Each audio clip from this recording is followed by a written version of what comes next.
Hey, how's it going? You are here for Heavy Art Talk. I've got Jerry. I've got Skinner. What's up, guys?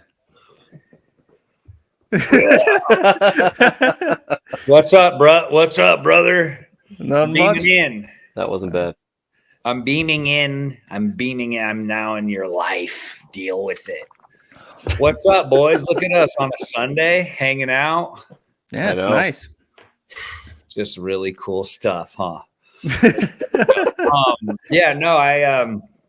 I'm very grateful to be here. I appreciate you. Sorry that I was so elusive for so long. I sometimes I feel like podcasts. I'm like, I feel like a douchebag. Like, what do I have to say? Nobody wants to listen to this horse shit. And then, because it used to be fun when I was like, oh man, I want validation. I want people to think I'm cool and special and all this shit. And now I'm just like, after therapy and everything, I'm like, I don't need to be taking up so much space. I could just let other people let me just appreciate other people and I can just be working on my stuff. I'm fine. Everything's fine.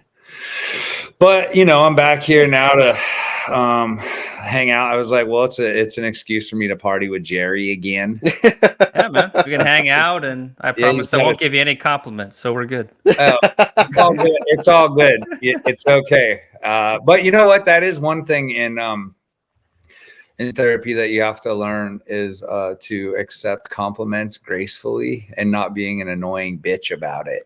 Like, oh no, oh God, no, you just go, okay, thank you. And then you just, appreciate it. Just like be a normal fucking person, Yeah. And, that's true. I've noticed anytime someone's giving me a compliment, especially in public, my wife says I come off like a real douchebag. Oh, she's really? like, yeah, she's like, man, she's like, you really come off as like a dick. And I'm like, it's just because I don't know what to say. Well, you're supposed to just gracefully accept it. Let's practice right now. We're gonna practice. Okay, right? Damn, Jerry, fuck, dude, your new comic is amazing. Like, I've been following your artwork for so long. You've been so inspiring to me, and like, it's just kind of cool to see somebody who does what they love to do, and that like they don't sell out, and it looks better and better all the time. And now you're expanding into comics. Like, it's so inspiring to me. So I'm just supposed to say thanks, man. Yeah. Somehow it still came across that way, though. Look at you. But in my head, I'm saying I want to myself because right. Right. Okay, but here's the problem: is that like it's your job. It's your job to allow your efforts to affect people positively, and then to also receive it back as part of the conduit. So like you're severing the conduit. Like when somebody tells you that they appreciate what you do, even if you're having even if you're struggling to really feel it, it's in my opinion, and I'm not here to tell you what to do, but it's in my opinion that it's like you're honoring this person's acknowledgement of you. And like, even if you can't accept it in like a heartfelt way, you could just be like, thank you. I'm hearing that. Thank you so much. Like, I appreciate that. And then it's just sort of, and then those people will then feel really good that they were able to tell you this. Yeah. And that you continue. And then what that does is it just affects the goodwill forever. Because I know that you are a spiritual guy. And that's the dark and mysterious part. Well, I think the dark and mysterious part is that we all gravitate towards spirituality, but we don't gravitate towards the responsibility of spirituality a lot, because to me it's like it's just as much my job to undo the like deep, humiliating, cringy shame that I feel about just existing. It's my job to like heal that just as much as it is to like tell my friends how much I love them and see them and like appreciate them. Because and I love you, Skinner. Well, thank you. I appreciate that. Yeah. I'm absorbing that. Thank you. Good. You should. The demon in me acknowledges the demon in you. Fair But like, enough. but it is, it's like really, it's hard. It's not easy. And like, I don't know. Like we're all the ocean, right? But you know, we're like little waves. We're little demon waves, and we're all Little drops. we're splashing against each other and shit. You know, I'll be No, like, but I mean, "Jerry, I'm splashing up on you, bro." You're coming up with painting ideas right here, man. You can already visually see it. Yes. oh, painting water sucks. Oh, Yeah. Leave that to the pros, dude. Leave that to Frazetta. Yeah, but I don't know. It's yeah, accepting it. It's taken me a long time, and I think that my wife also is like, you're acting like a douchebag by just being like.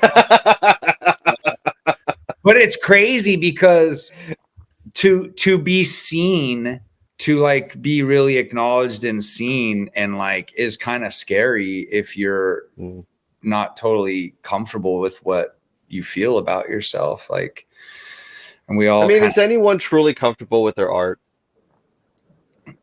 I'll tell you, I'm like comfortable with it, but I know it could be better. But I also know I think it's like I'm comfortable with like what I know I'm going to do. It's like I know I could be better.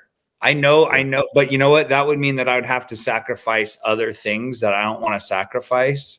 And so when I see those comic pages that you've made, and I see things that people have made where I can tell that they have allowed themselves the time and space to be super present with what they're doing, no matter if how daunting and annoying it is.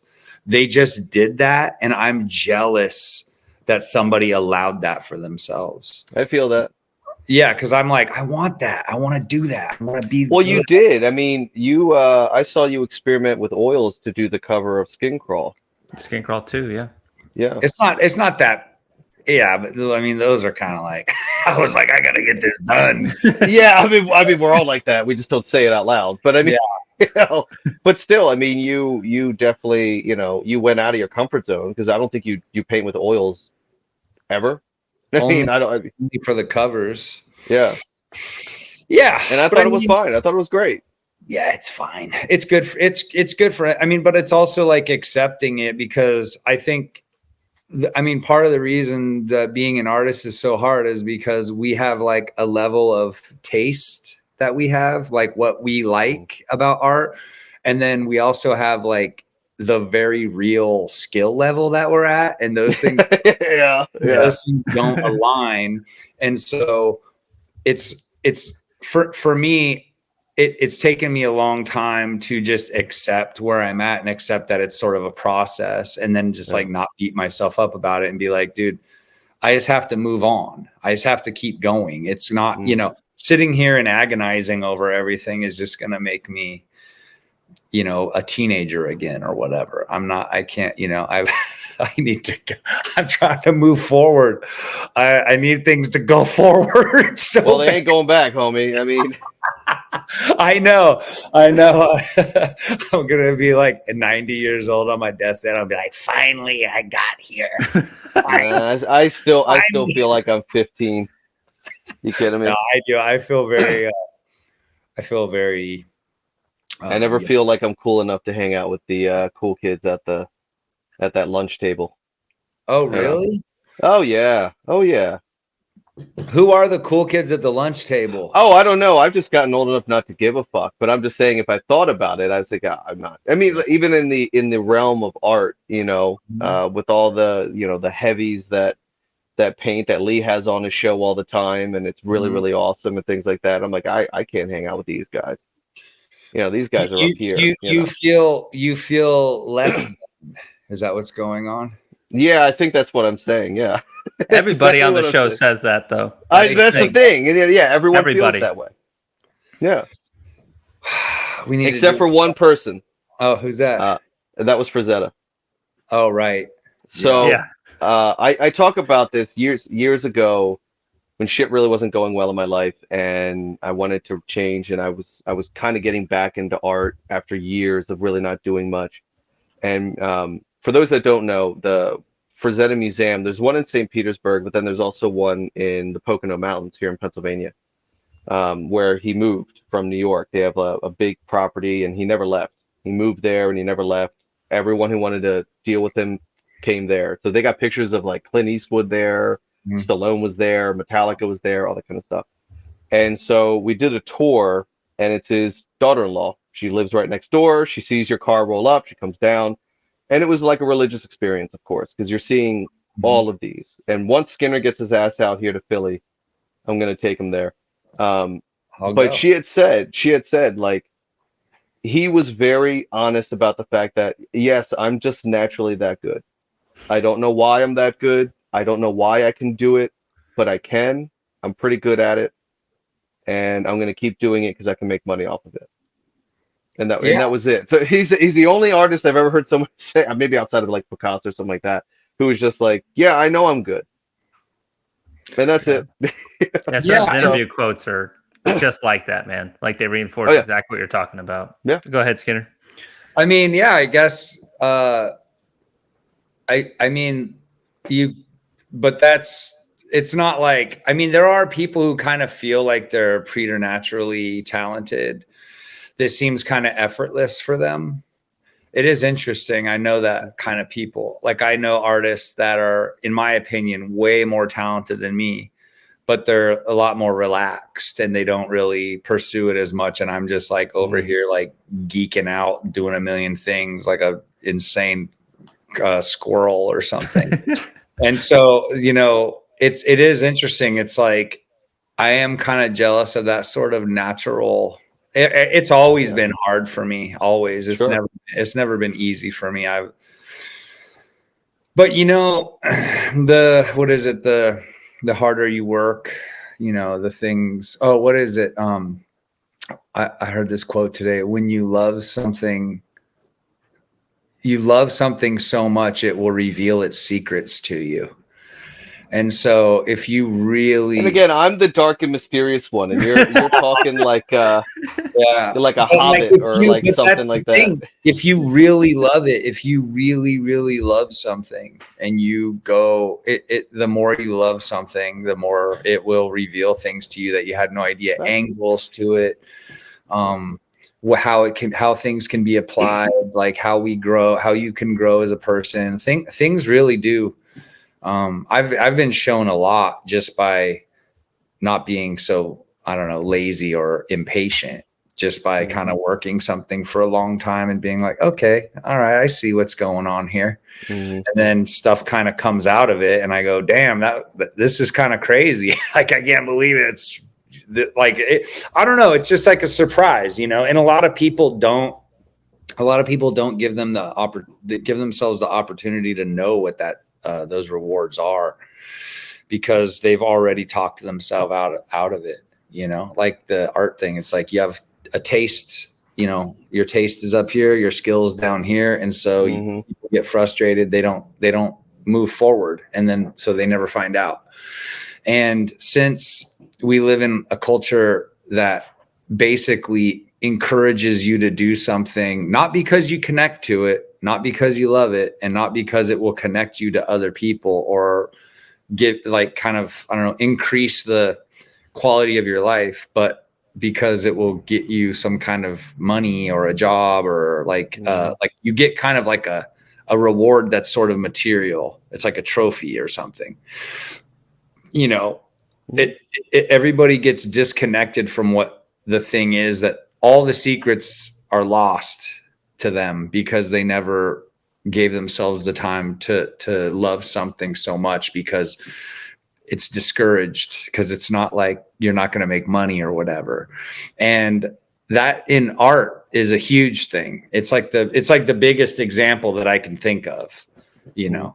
where Yeah, people. and I think also like you're saying, when you're not naturally good, I think or at least to that level, I think Mhm. it forces you to experiment a lot more, which is always where some of that magic happens. And also it makes me kind of study it a bit more. Like when I started doing the comic, I mean, I've done black and white ink stuff before, but I was like, all right, how the fuck am I supposed to ink this?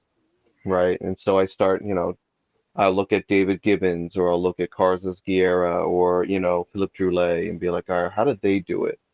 Mhm. And then it's like, oh, okay, so I see what they were doing. Let me try that. And let me see if I can mix a little bit of Mignola because I liked how he did that. Mhm. And I think that kind of, okay, I need to step back, stop trying to make everything look like Jeff Darrow, and maybe, let me see what else I can do. You know what I mean? Because I can't do what he does. I just can't. You know what I mean? I would love to. It'd be amazing Mhm. to draw cars like in 3 seconds. That he can. But I think that's, you're right. I think there is a beauty to having to struggle a little bit with it, if that makes sense. You Yeah, know. I mean, and then your voice starts to come out. It's Mhm. like everybody sort of starts, a lot of influences and stuff, and then you Of move course, away yeah. from it. But like, so when you like some of these pages that you've done that are so involved. Stop talking about me. So No, Skinner, but so listen, what were your influences to get into art? I'm trying to ask you a question. So like, was there a moment though you did it and you were like, you were able to kind of step back and be like, damn, that's actually pretty good. Like pretty cool. Were you able to Yeah, have, it okay. took a few pages. It Okay. took So actually quite a few pages. that moment of like, okay, this is cool. This is going cool. Yeah, That's like holding on to that shit. And then like, big time. that's kind of the thing that when people are telling you that they like your art, that's the part of the conduit where you can Hmm. connect those things, the part where you like feel good about what you're doing. Then you can be like, okay, you thank you for acknowledging. That's cool. Cause it When feels good. did when did you feel that way? Because I'm tired of talking about myself, Skinner. I'm putting it back on you, whether you like it or not. You want to open up that? Yeah, yeah. What was the piece that you did where you said, like, all right, I think I got it. I think I know what I'm doing now. Uh, I mean, I'm Jesus. Ooh, I Was mean, it the High on Fire cover, or was it before? no, no, it was before, I think. I mean, there's just like a lot of moments where I'm like, oh, I don't know if I'm up for this. And then I do it. And then I kind of, I'm from the school of like, you suck until further notice kind of thing. So I think I took some classes at that yeah. school So too. I'm kind of Yeah. like, is this good? I don't know. Is it cool? So I don't know. It happens. I mean, I think that there's just tons of moments that are more secret of us. Like when we know, like, damn, dude, I really gave myself the time to do this the right way. And Skin then crawl had to be a big moment for you. it was a big moment, but like I still feel like there's like massive inadequacies in my ability to execute, sequential art, but Sure. I feel good I mean, about yeah, yeah, it. I feel you. I'm like, it's fine. It's cool. Like, I think that like there was a moment where everything I did felt like the most important thing ever. And I feel like it was a not a right sized reaction to things. Mm. And I got to the point where I was doing so much shit. My discipline, like my I don't know, creative, what do they say? My practice Mm. was so constant and just so continuous, and it continues to pick up momentum. Nothing is work to me anymore. It's just like getting in there, doing it. It has to get done. And Yeah. so I think that it got to the point where I was doing so much shit that and painting and inking and all this stuff, and there was like such a like just accepting myself in that, like whatever it is, not judging it and just moving through it and accepting it, and then just accepting what I'm doing, and even when I see like, oh, I could have done better on this, like, okay, next time. And so none of it was holding that kind of intense pressure or that what is that, like that holiness of like, oh, it's got to be perfect and great. Like, I'm just like, no, it's all a practice. It's like a continual practice.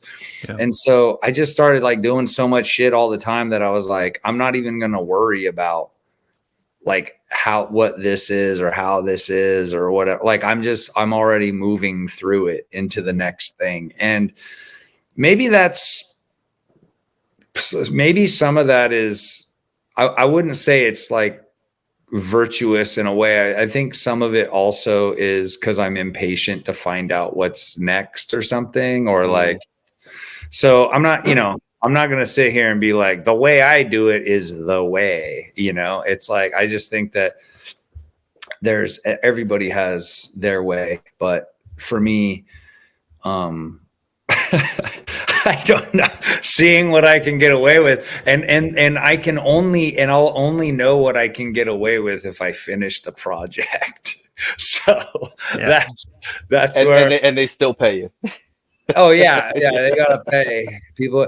But the independent thing for me is like the better is like, I think that there's 1,000 like miles between doing something and hoping that it gets approved, or there's no notes, or that it's cool, or that people like it, or whatever. And then where I want to be, which is, I like it, I have an independent way of making money off of it, and I use it to connect with other people, and I'm creating the narrative of my life that it's like, it's not being negatively impacted by the opinions of others or the power structure that I would apply myself to, like, hey, please make my thing, or like, it's like the continual sign my band, or like, can I do this, or can I, it's just like, no, and then if you just take a look at who the people are and the institutions and the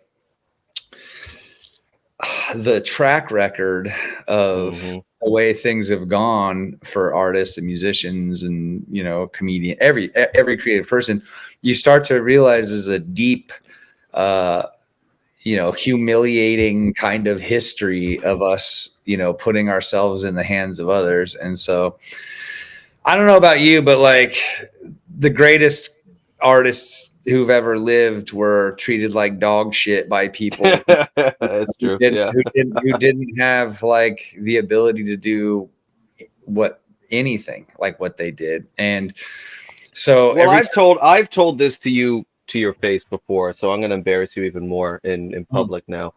One of the things that I always loved about your approach to art and the way that you do things, and the advice and counsel you have given me when I've called you to complain about bullshit. And again, you're always like, I was here, you were here, what I should have said, in more professional terms, of course. But I love the fact of all the stuff you do is great, but especially the independent stuff that you do, where I think that's where you really come out, whether it's when you're making puppets out of nowhere, random things here, random things there, and it's just, you could tell that this is what you want to do. And you and I have always related the fact that we love monsters, we love cool shit, you know what I mean? And that's why when I love seeing, like, especially the ones you do for like random Skinner t-shirts, it's just like, this just looks cool. What the fuck is it? Doesn't matter. It just looks cool as fuck. And you don't have to have, like you're saying, well, actually, can we add another leg there or something like that? Like, no, I'm not going to, because I'm putting it out myself, as you'll talk about later, the awesome game that you've done all the art for and that you've made, and all the stuff you've done is just so cool. And Skinner knows this. My daughter loves all the shit Skinner does. She loves the video you made for Mastodon. She thought it was one of the coolest things ever. Oh yeah. She loves your art. She loves all the creep show stuff, of course, and she loves Skin Crawl, and so like minds, All right, tell her to start a fan club. What is that? Never let anybody start a fan club for you, because then somebody in the fan club will like inevitably kill you. So don't do it. Actually, no. Well, Jerry, that's really sweet. That's really sweet to say. And as uncomfortable as it has been for me to like absorb just like people being sweet, like I kind of now use like any kind of positive feedback I have about doing shit in the unorthodox and astonishingly difficult way that I do things, it actually helps me feel like I'm doing the right thing. Like, 100%. okay, cool. Like, I'm like, okay, cool. I'm doing it. I'm just going to keep pushing because it's helping other people also be antagonistic. And 100%. so that's what I like. But yeah, thanks, man. That's sweet to say. You know it. And yeah, actually, that's maybe this is a good time to talk about. Yes. Speaking of independent Nice shit that gets me money. Dude, what? No way. You I can gotta pull up get it. the deck. Yes, the I'm realm so runner. excited for this. Dude, it's awesome. Thank you for showing this. Look at us, dude. We rock. Who's better than us, huh? Nobody. For the realm runners. This was the funnest, most incredible and trippy collaboration. Learning to do a board game. And the thing I will say specifically about independent stuff is you get to make things as crazy as you want them.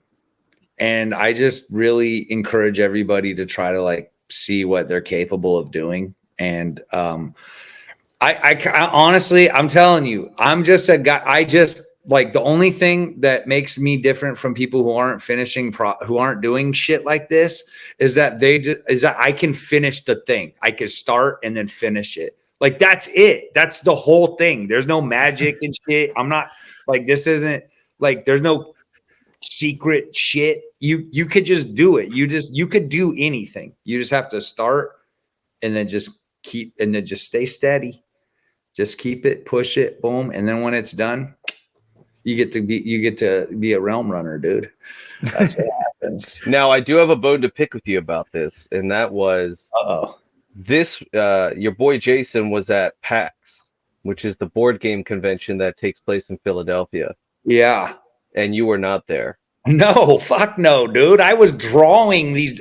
Dude, there's hundreds of cards. Hey, I'll be back. I'm coming back. Listen, I just want you to get here so we can go to the Frazetta Museum together. I'll take and we you can there. geek out, No, and then we can. I'll take you. What are you? You're gonna take? I'll take you there, dude. Yo, and if you really want to get fucking creepy, you know Boris Viejo lives around here too. Oh, let's go see him. I mean, no, because he lives a very quiet lifestyle. But I mean, if you want to get creepy on it, I mean, I'll back you up. I'll back your play. He can't wait to meet us. Yeah, he's got the cops on speed dial. He's like, oh, would you like to check out my paintings of oily tennis players? Like, we would, sir. We would love. Anyway, get back to your game. Back to the so Jason, the cool thing is, so Jason Fury is like perfectly equipped to be a game mechanics creator because he is extremely focused. He is so organized, and he has the ability to creatively vision these things, like how a game could work, how would it work, whatever. So he works for Backer Kit and doing games, right? So he said, hey, I could take our prototype to every game convention for 2 years and game test it with nerds across the world. And so he did that, and then he got it to the point where because the game started out, it was not good, right? It was like crappy. And then he goes, okay, taking notes, integrating those notes, integrating like the strategies, all this stuff. Then a year and a half later, it's like so good and balanced and perfect. And then he just played it for another couple of months. I think the last place he did it was Gen Con. And that's, that's like the temple, of gaming stuff. And so he did it. And then while he was doing this, I'm drawing.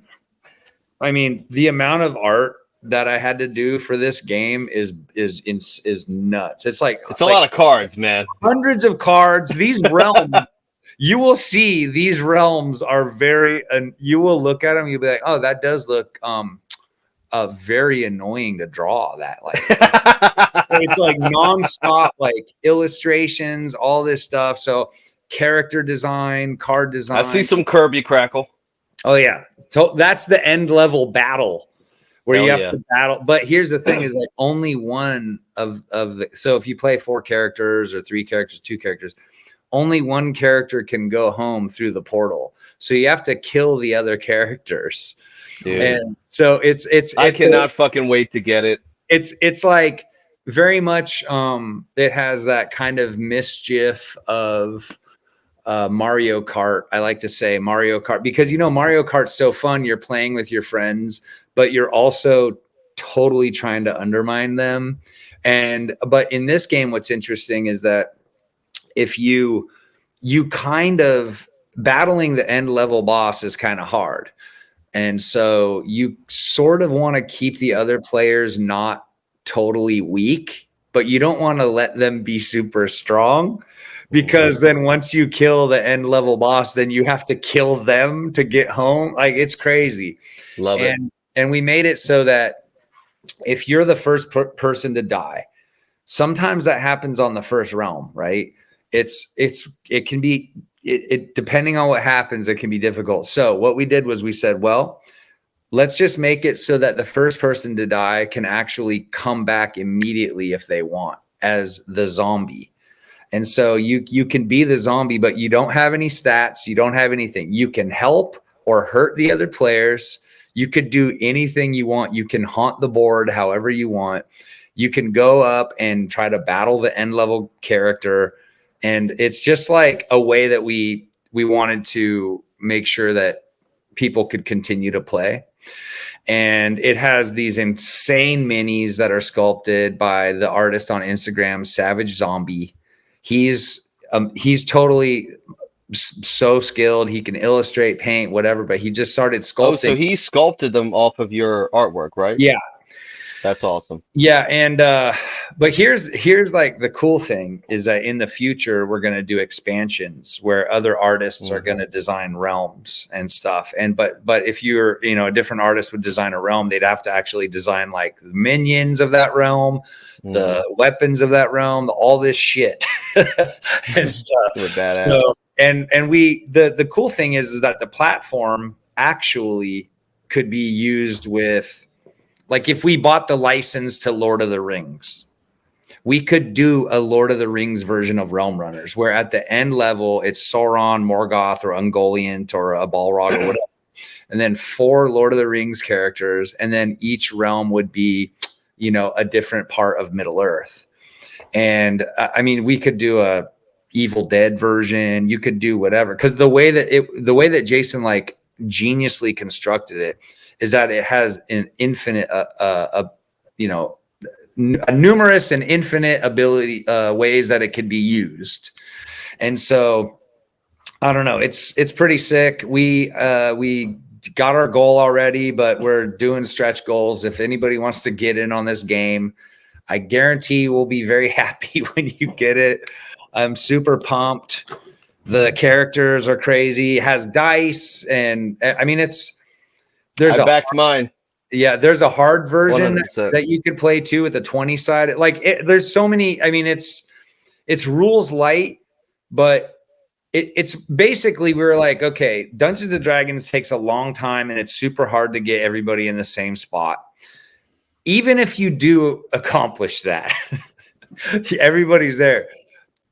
Keeping people really focused is kind of hard, and it's sort of, I don't know, it's like there's a lot of things about it that make it kind of difficult to just hang out with your pals and shit. So what we did was we wanted to make it super easy to learn. Immediately you could figure it out. You can make the game an hour long or 20 minutes based on how many realms you use. And it's like, if you want to hang out with your friends and they're not on their phones and shit, and you want to like laugh and fuck with them, this is it. This is the game. You can play with kids, everything. Take it camping. It's perfect. And so that's my pitch to the game. Did you come up with the names for all of the characters? Yeah. Yeah, I figured. Dude, frog lore. Everybody loves frog lore. So I like TC 1991. Oh, you know what? I think Jason came up with that one actually. Oh man. No, but that's okay. He's because he's like a pop culture master of Sure. so he was like, that was the year that Terminator 2 came out.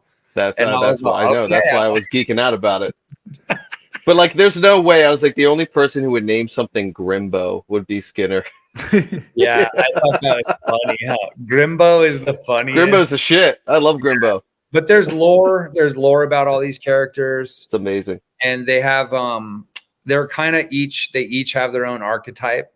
So I was like, well, I want when people play this game, they find out about a certain character and they're like, that's my guy. That's my character. That's who I resonate with. That's what I want to be. And because it's like you play Monopoly and you're like, I'm the shoe. It's like, nah, no man. one fucking plays that game. You know what, motherfucker? You are the shoe, man. But yeah, it's going good. I'm super excited. I would say the backing campaign has been doing really well. Yes, my goal is like the thing is like creating this game. So we're using this game company called Panda, which is a fancy board game company, and so everything we're doing is nothing's flimsy. We're basically trying to make it the most high quality game ever, and everything is like good. It's like you kids are gonna smash it around. It's gonna be fine, And unfortunately, that makes it way more expensive. Yeah. But I was like, let's just make it special. Let's make everything special. And so I think the tooling cost and to make this, I think it was around like 60 grand or some insane shit like that. But it's going to be all right. This is, when you make something, there's usually like the construction costs. Like if you make a toy, it's like you pay the sculptor and then you have the molds made. And then that's, whatever, thousands of bucks. But then after that, you can get everything made at, the price, the cost or whatever.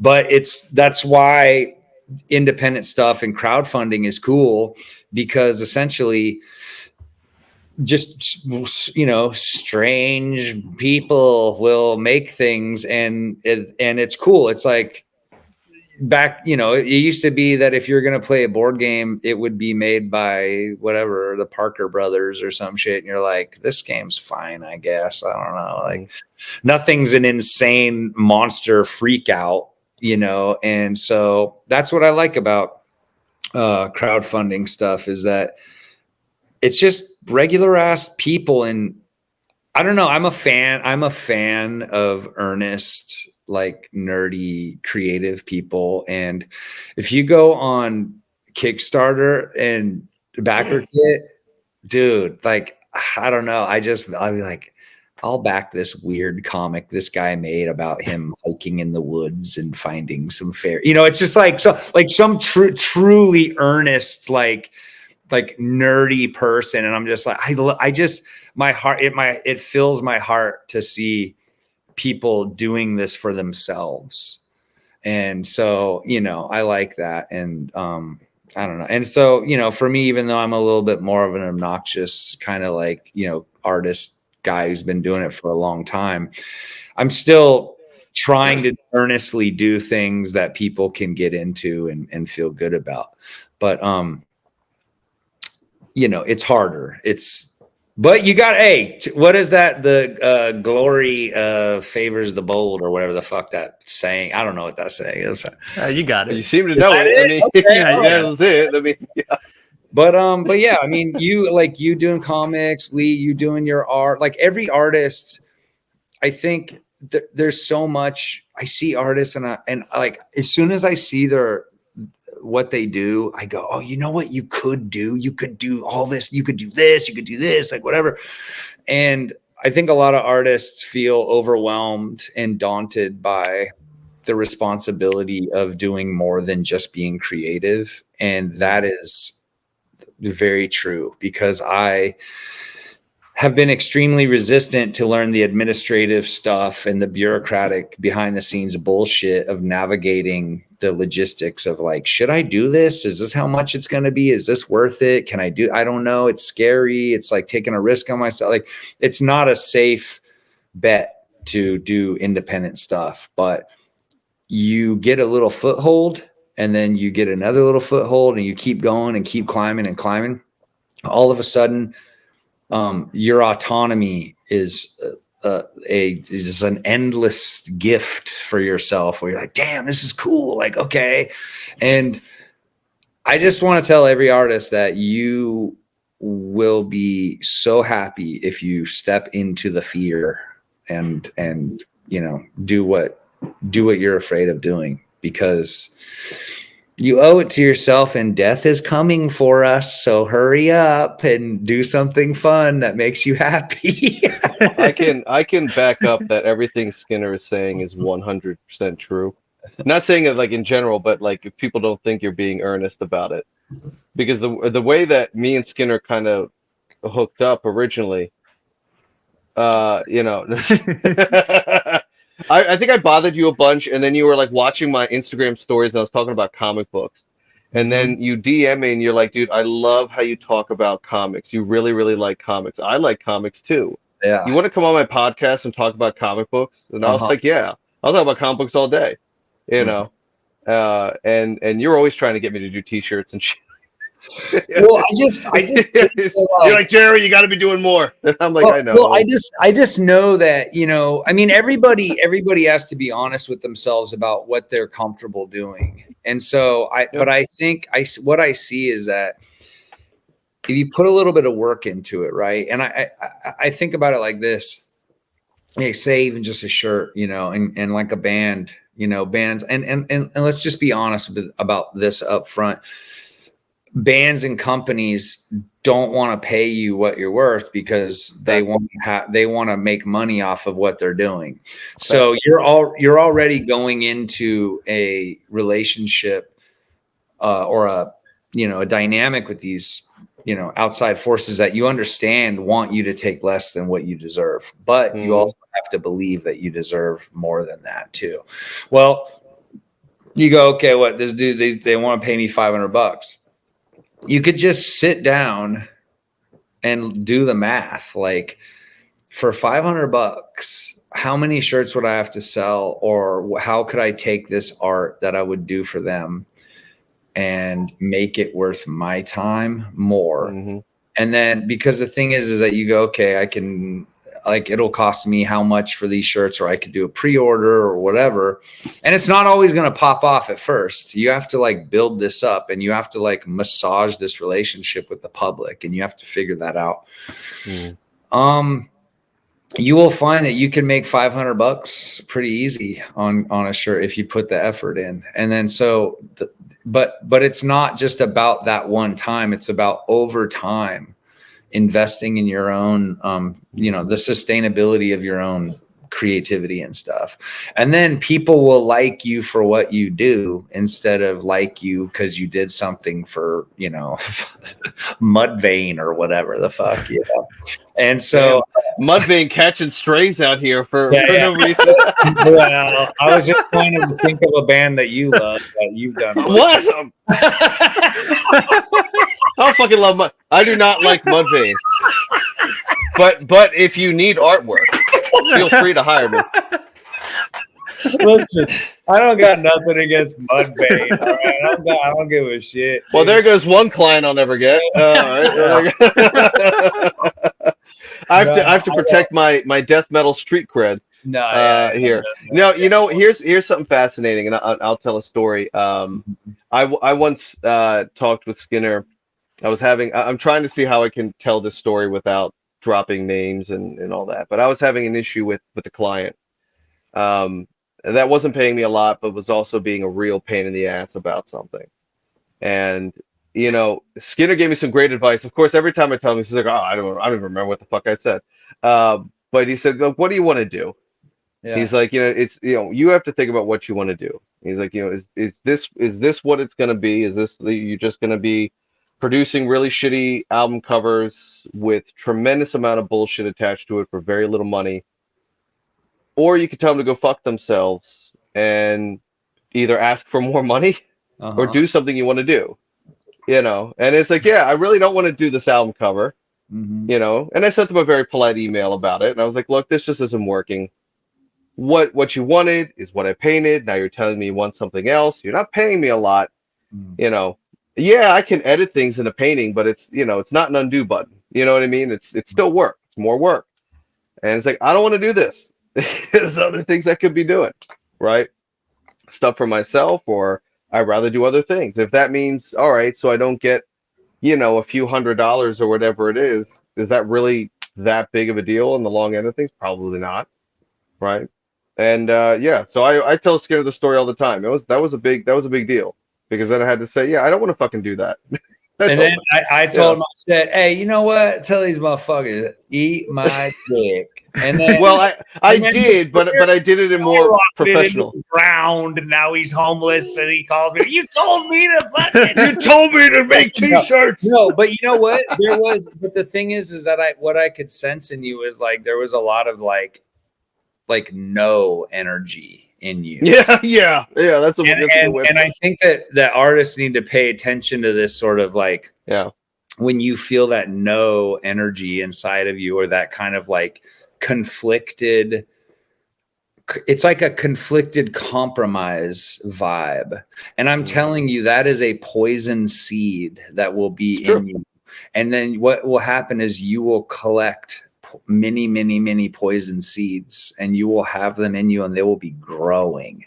And then all of a sudden you're this like bitter person who's unhappy because they chose to compromise and sacrifice their own energy in life to try to appease a concept that there's never any fruition from that.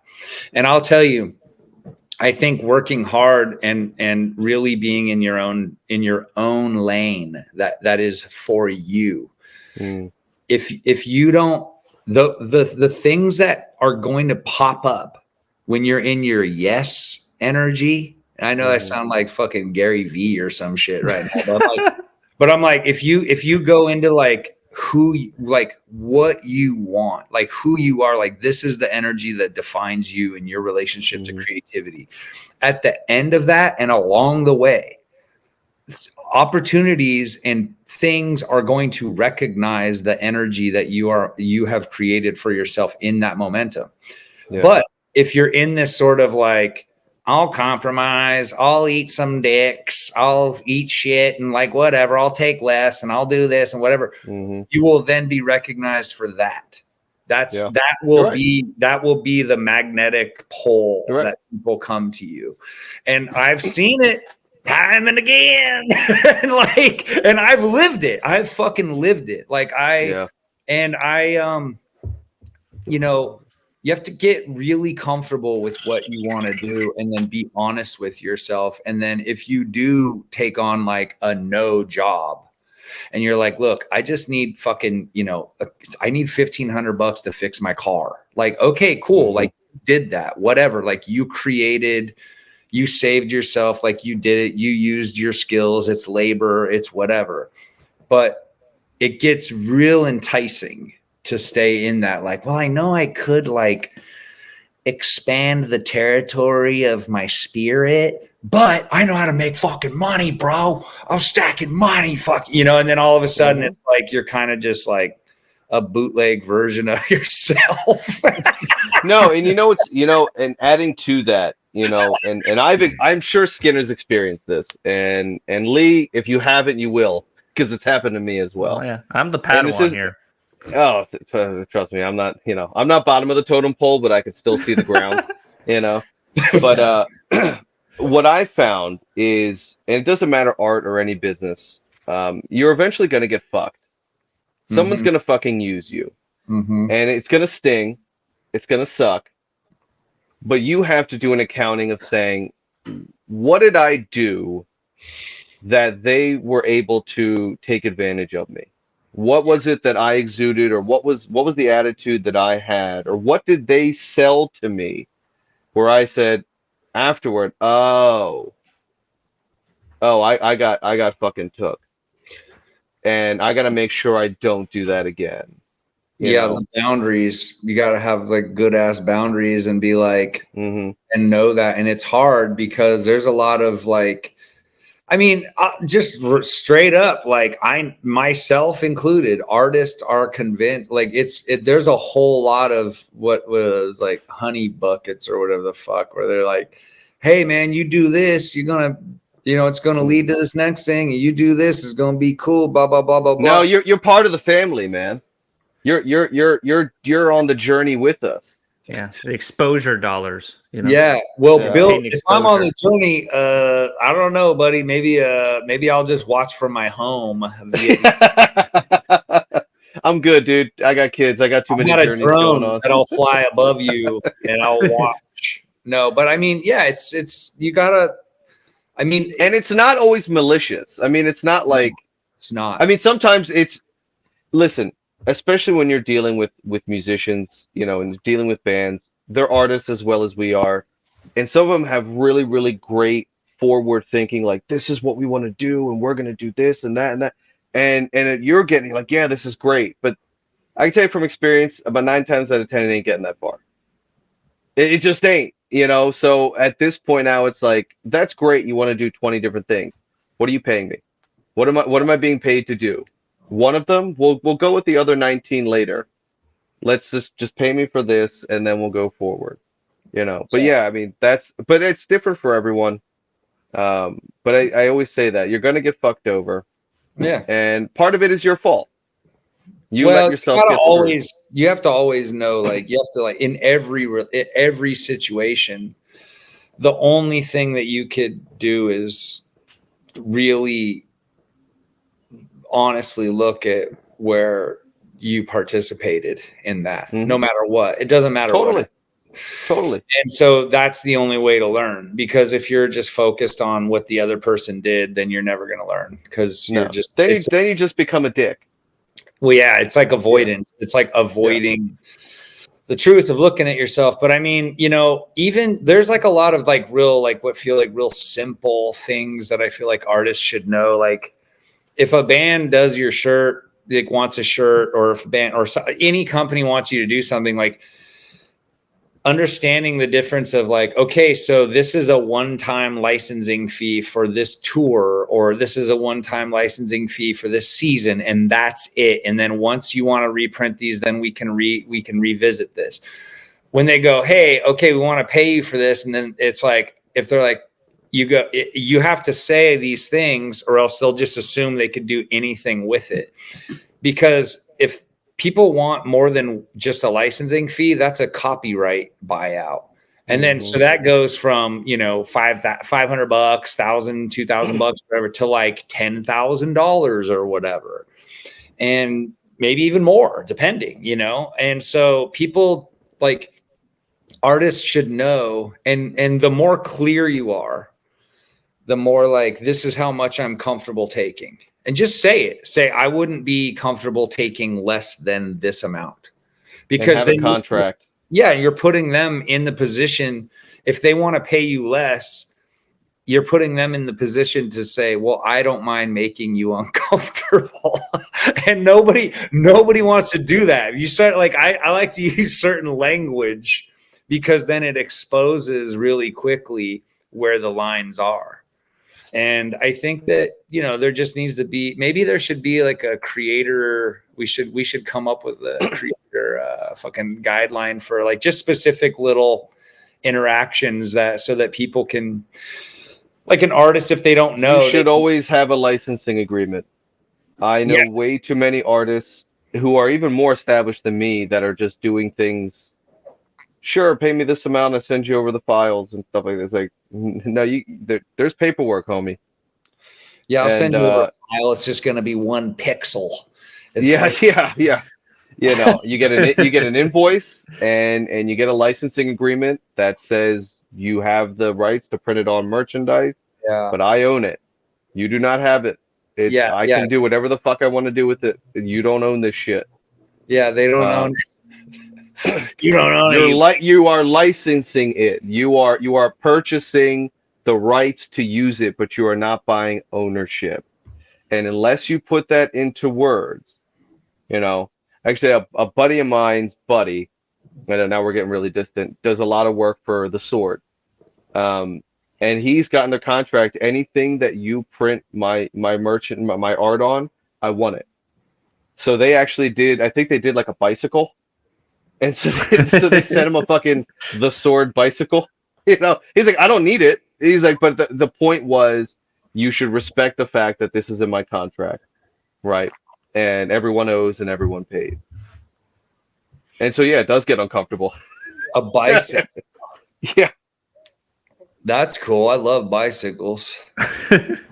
You should work for the Sword then. No, yeah, maybe. It's tempting now. Well, definitely not fucking Mudvayne. Mudvayne. Not after this podcast. Is that Is that a Mudvayne song? Man. I wouldn't know. Skinner.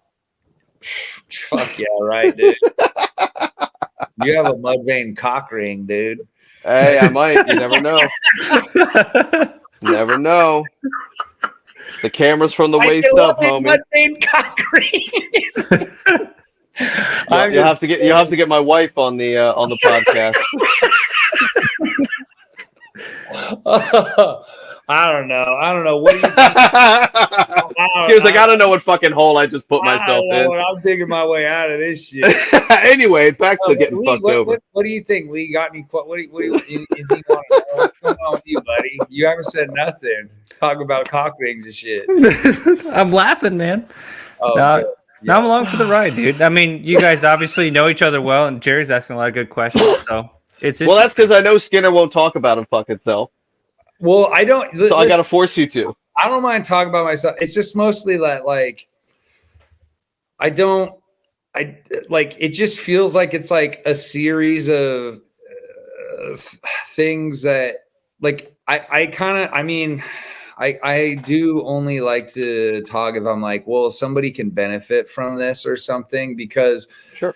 I don't think it's super interesting to just listen to somebody talk about themselves that much. Like, I don't know. I'm more curious about other people than I am about, like, for me, I'm just like, okay, I did this thing, and I did this, and I shot that, and we made that, and this, and whatever. But, like, if I could just turn my experiences into the lessons I've learned into something that artists could benefit from, then I feel enthusiastic about it. But I don't. I mean, it gets weird. It's weird. It's like you go.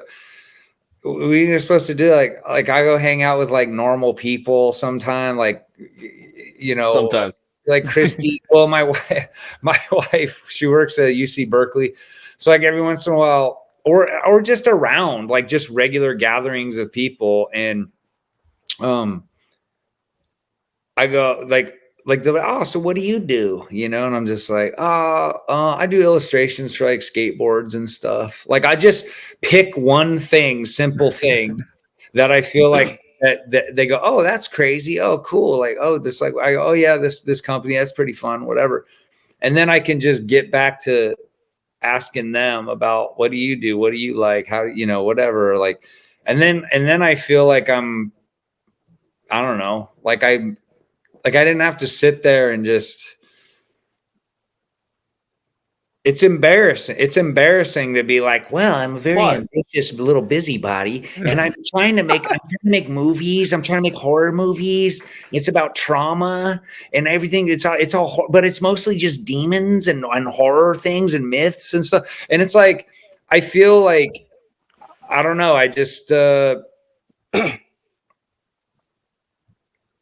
don't know. It's just not interesting to me to talk about. I want to know about other people. Maybe I've just spent so much time in my life being so self-absorbed that I'm like, okay, and that's okay. That's what it is that I feel like my whole life is basically just so self-absorbed. I'm just like, what can I do? It's like, what's my trip? Like, how am I feeling? Like, that I'm just like, I want a vacation from it.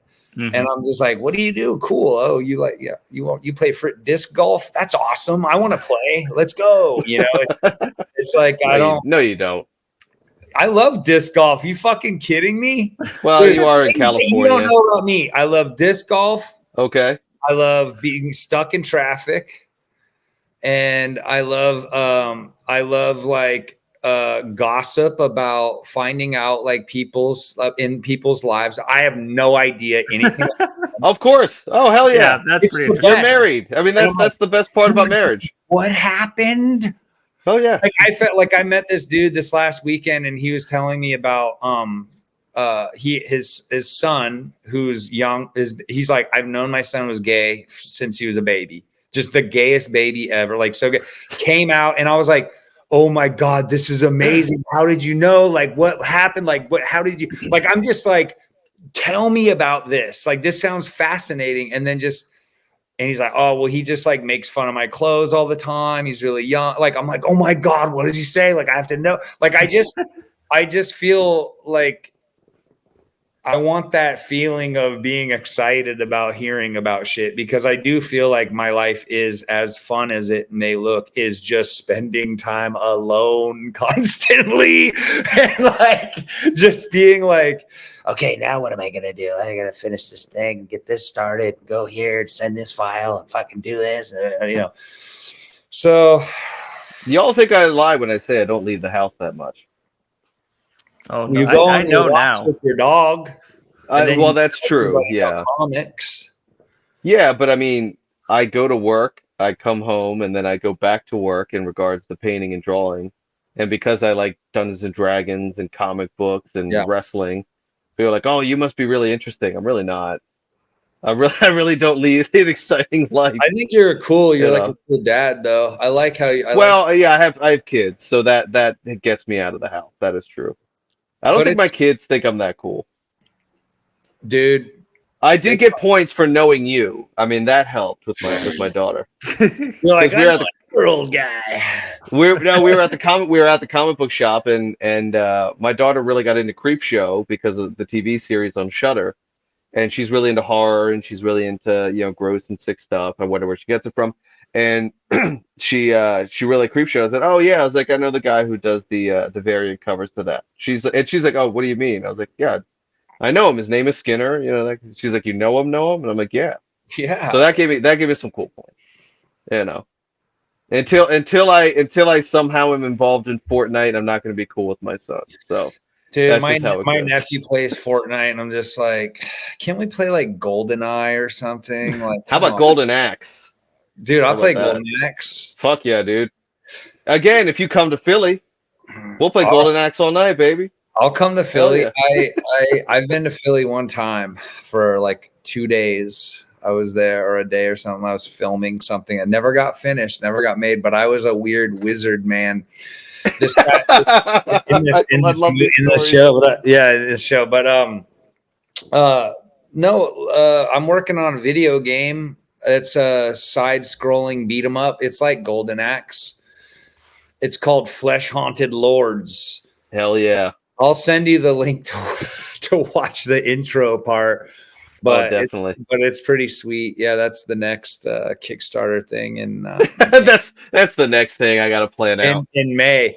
Well, dude, the thing that I did this last weekend, I'm very excited about. I don't know how long we could wrap it up anytime you want. If I'm just kind of no, we're good. I went to LA because like I've been working on this concept with my friend Philip Gillette, who did the scripts for Love, Death, and Robots. He wrote Europa Report. He did Spine of Night. He directed They Remain and wrote it. He writes scripts for like film. Isn't Love, Death, and Robots based on heavy metal? It might be. Yeah. Well, every episode's so different. I bet maybe some. Is that? I think originally the concept was they were going to make another heavy metal movie. Oh, really? Then, yeah, but I don't know. That's what Wikipedia tells me. Okay. Sorry. Anyway, continue with your story. I interrupted for no fucking reason. It's all right. Hey, all is welcome, buddy. So we started working on this script for a movie we wanted to make called Dungeon Crawl. And so I said, all right, this is how we'll do it, is I will draw out a dungeon, like a Dungeons and Dragons dungeon, full dungeon, levels, layers, all this shit. And then I will put the characters and the monsters and everything in it. I'll be like, in here, here's a tavern, here's this, here's that, whatever. And then there will be characters. And so I developed characters, and I go back and forth with him. I go, okay, this is how I think it should start. You know, he goes, oh, that's great. And then I think this is how it should go. So it was very organic. And then he wrote a script around it. And then I kind of would like go over the script and be like, what about this? Like, this feels like this could be more here or whatever. So we nailed a script. And then we're like, dude, if we made this film live action, it would be like $200 million to make this film. And so I said, all right, well, how about this? My friend Jimmy Screamer Claus is a CGI dude, and he lives in the Poconos, actually. There you go. He's really cool. And I said he could do CGI stuff. I said, what if we do motion capture? And so we do some acting in a motion capture studio for we do like a 2-minute trailer, like a proof of concept for this. And then we just do a CGI, totally awesome CGI monster freak out, Dungeons and Dragons, brutal fucking thing. He goes, yeah, okay, let's try it. So last weekend, that's what we did in LA. Blake Anderson, he's my friend. He always is so kind. He'll just do all my harebrained bullshit. So he jumps in with me. And then my friend Manzi was the sorceress. And then I was like the warrior guy. So we did all this motion capture stuff on Thursday. And it went insanely awesome. And so we're going to make this CGI short film to get funding to do like a full feature length fantasy D&D underground thing called Dungeon Crawl. And it is insane. And I think, by the way, that's your second fucking movie. Aren't you doing another movie? It's almost done. Shrine of Abominations is almost finished. Oh yeah, do you got something? Oh yeah, there's Skin. There it is. I got the poster there on the right. Yeah. Get shrined up, doggy. So, so Shrine of Abominations is almost finished. There's one last stop motion scene to film, and then I have like a handful of live action shots, and then it's going to get edited and put the music on, and it's done. It's going to be, and it'll be about 40 minutes. And then I've had people ask me if they could fund an extra 30 minutes to make it a full length film. But I don't know. No. We'll see. We'll see. I don't know. No. Well, I'm pretty burnt, dude. I'm like, yeah, I had the feeling you were having that no energy. Yeah. Redirect. Well, I mean, like, here's the deal. I have yes energy in projects now where, like, to do a Shrine of Abominations, to do more of it, it would have to be totally funded and like a producer is paid. Yeah. So I'm just like, here's the script, here's the ideas, here's the character, blah, blah, blah, blah, blah. Here you go. I will be in my studio drawing if you need me. And I can come onto the set and hang out and be like, look, blah, blah, blah. But I don't want to be producing and managing projects in that capacity. And it's really hard, dude. And it was like 6 years, it's like, I'm fucking, I don't think people realize the amount of time it takes to develop those things. Like, but I'm saying seriously, you know what I mean? Like when you're doing a project, whether it's one of the 8 fucking movies that you're doing, or you're doing an issue of Skin Crawl, or you're doing this or that. I mean, it takes a long time to do this shit. It takes a really long fucking time. It's a lot of work. Even if it's stuff that you like doing, it's a lot of fucking work. Truly. Truly. Yeah, I can only imagine. I'm truly an insane person. But yeah, Skin Crawl 3 is also being inked and drawn and stuff. So that's like, Hell yeah. Nice. and then the last thing I would say is that Jimmy Screamer Claus, which you guys should look him up. He's done insane animations. Are like so wildly weird and creepy. Jimmy Screamer Claus. Yeah, Claus with a Z. So Yeah. he's working on, because I'm trying to pitch. And he's in the Poconos? Yeah. Oh, okay. Yeah, he's out there alone in his hut. That's everyone that lives out there, yeah. Yeah, I think that's why they live out there. Sounds scary to me. The one guy from Mortician used to live out in the Poconos. Now he lives in Vegas. Oh. But he lived out there for quite a bit of time with his drum machines and guns. And he moved out to I like Vegas for him better. Or no, I I don't know, man. like that. Yeah. There's another client out the window. Okay. Anyway, oh, do you do a lot of mortician stuff? They never asked. Dude, how clearly fun they're not going to. But dude, that name is cool. You could make the grossest, scariest shit for mortician. Oh, that'd be fun as fuck. Hell yeah. Yeah. Without a doubt. But Jimmy's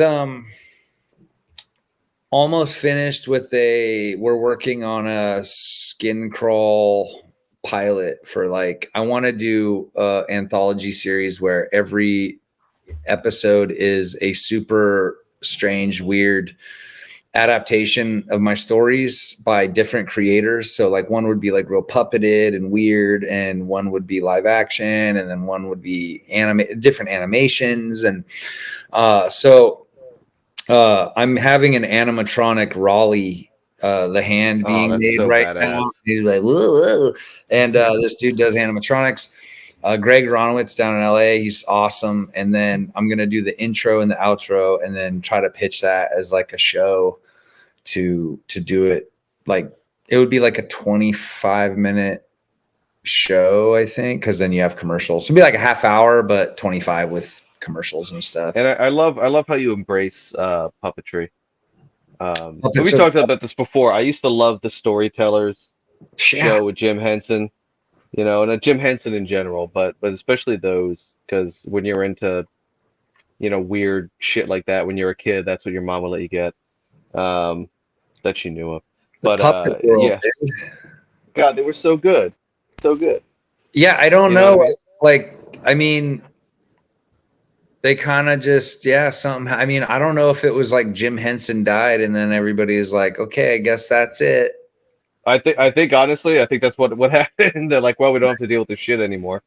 So, damn, we need puppets, baby. There's a really cool center of puppetry arts in Atlanta that I've been to, and they'll do puppet shows that are more adult oriented, and they're talking about really hey now intense topics and stuff. And there's all this really cool dark crystal actual stage props and stuff. It's really neat. I think some of those people helped on Budfoot, that movie Budfoot. Oh, is that right? Oh yeah. Yeah, because that was in Atlanta. We did that in Atlanta, and that the little puppet and stuff, that little Budfoot character. So when I was the other movie that you fucking did. Yes. Well, that was a short one. All I did was the acting. I didn't have to do nothing else. And that's the way I like it. I like to be the talent, and everybody else has to do the work, and I get the. I don't know if people know this, but Skinner was on a what's the Cartoon Network? Adult Swim. He was on an Adult Swim advert at 2:00 in the morning. Yes. For a while, and I woke up, because I think my wife and I had Rick and Morty on when we went to sleep, and I woke up and I said, "Is that fucking Skinner?" You're like, what the hell? I was like, what? Am I still dreaming? What the fuck? Now he's on my TV. And I was like, you're everywhere, dude. What the fuck? Jerry. Yeah, right? Dude, it was really early in the morning. Jerry, wake up, dude. There's worse things I could have seen, but still. Well, I did this series of commercials that were people of Earth, stop buying things. Make your clothes out of mud and straw. Stop, don't do this stuff, so I don't know. But sorry, continue with what you were talking about. I apologize again. All right. The puppet people, so there was while I was sort of in the movie and I'm kind of looking at the puppet and having a conversation with him and yelling like, "Oh, dude, why are you trying to kill me?" and stuff, you know, there was 3 people working the puppet together, like with the green sticks connected to the hands. She's like, ugh. So there was a person on one side with this stick holding the arm, and then a stick holding the leg, and then one person doing the head, and then on the other side the arms and the legs. So they had him like, so they were like making him like walk, like, oh, hey Skinner, you piece of shit, I'm here to kill you. And like he just be like, they'd be like moving, hey man, and like going with the dialogue. I was like, dude, this is, I mean, there are moments like that. I just try to savor them because I'm like, this is like the dream, like truly the dream. Do you know what you have to put into one of your movies? And do it for me. I want a Zardoz tribute, but it's your head saying the penis is bad, the gun is good. But I just want Skinner's head flying through. Yeah. And you know what? And I will wear somehow I'll get it, and I'll wear the what's his name? Sean Connery hooker boots. And you'll wear that outfit? If you 100%. 100. Oh, I'll do it. I don't give. Here's the part I think is cool. It should be like a white trash head. I should have a mullet. Yeah, no. It should. Yeah, it should be like outside of a trailer park or something like that. Hey, the penis is bad. The gun is good, man. Yeah. What are you doing out there, man? Hey, don't let me catch you out here again, boy. Get some guns. Get some guns. Just remember that for the next fucking movie that you plan on doing. Hey, I can do that for sure. Absolutely. I'll find some red hooker boots, you know, and some bandoliers. I could do it. I can see it now. I can see it. Yeah, I know. That was like kind of a weird. I mean, Sean Connery must have been like, "What the hell is this?" I think it was a mix of the zeros on the paycheck and probably the cocaine that he was probably on at the time. Oh yeah. Yeah. He's all, okay, this is all right, I'll do it. Yeah, they should. He's all, no, I will never wear this shit. And then they saw him and he's all, okay, give it to me. Fuck it. I'll put it on. Yeah, man. But I don't know. I guess that's I don't know. I feel like at this point, are we just sort of talking about Sean Connery? Am I going off top? Am I helping? No, I think I'm going off topic. Yeah. Jerry's doing that. At all. Nah, man, we're on topic. I mean, I think the thing that like is kind of sticking me with this conversation is, like, I mean, you talk with a lot of artists. We're all like, we talk with other people, but like, not everybody has that risk-taking gene, or like, is that they kind of stay within their comfort zone, even if that comfort zone is creating a lot of art and being really productive. But like, that's something where you're quite different than most, and like you've touched on it, but it's just kind of like sticking with me because like not everybody can just turn that on, like just going all over the place and trying all these different ventures. But even like the courage, just like, you know, quit your day job, you know what I mean? Like a lot of people don't have that, you know. And it's not maybe for everybody either, you know. Not everybody is Skinner, and that's totally fine, but it's just it's so interesting to me. Yeah, well, I mean, you have to decide what's best for you, what your level of risk is, you know. And I mean, it's not like I just jumped out of the, you know, like out of a pit in the ground and was like, all right, I'm ready to kick some ass or whatever. Like I was just like, I taught art to people with developmental disabilities for like 10 years. And I happen to live in Northern California and an hour and a half away from San Francisco. And I could drive down to San Francisco, and that's where Juxtaposed magazine was. And there was galleries down there, and it was sort of, you know, it's like, and this was at a time when galleries were huge. And that, like, I just feel like there was a lot of things, as much as I had to sacrifice, there were things set up so that I could take advantage of the circumstances. Like that's not lost on me. I'm not like, yo, fucking, start from the bottom. Now I'm here, dude. Nobody help me, type shit. It's like, no, actually there was lots of things lined up so that I could take advantage of them. But I think it's like recognizing what it is that you have going for you. Like, and some of it's like not very obvious. Yeah. Some of it's just like, maybe I'll have an art show at a fucking yogurt shop or something, which is what I did. Like one of my first art shows at a frozen yogurt shop. Nice. And people bought some of my paintings. I was like, wait, what the fuck? This is crazy. And so I was like, wow, okay, maybe there's more. I don't know. But the only way that I knew that there was more was because I put myself in a opportunity or in a position to experience that. And I think we're kind of trained to think that we don't deserve anything, kind of, and that we deserve less and that we are less. And that's like a really shitty conditioning that keeps us from being our true, like authentic, kind of expanded selves. And I don't know. We had a meeting. It was in 2008. 2008, in the middle of the economy, taking a shit, and we had a meeting at our art program, and it was like to air our grievances about and I basically just aired my grievances, and I was like, I feel like this place has been the integrity of this place has been undermined by people's laziness. I feel like I just basically went to town on everything, on everybody. I was just honest, and I was like, I just thought that was my opportunity.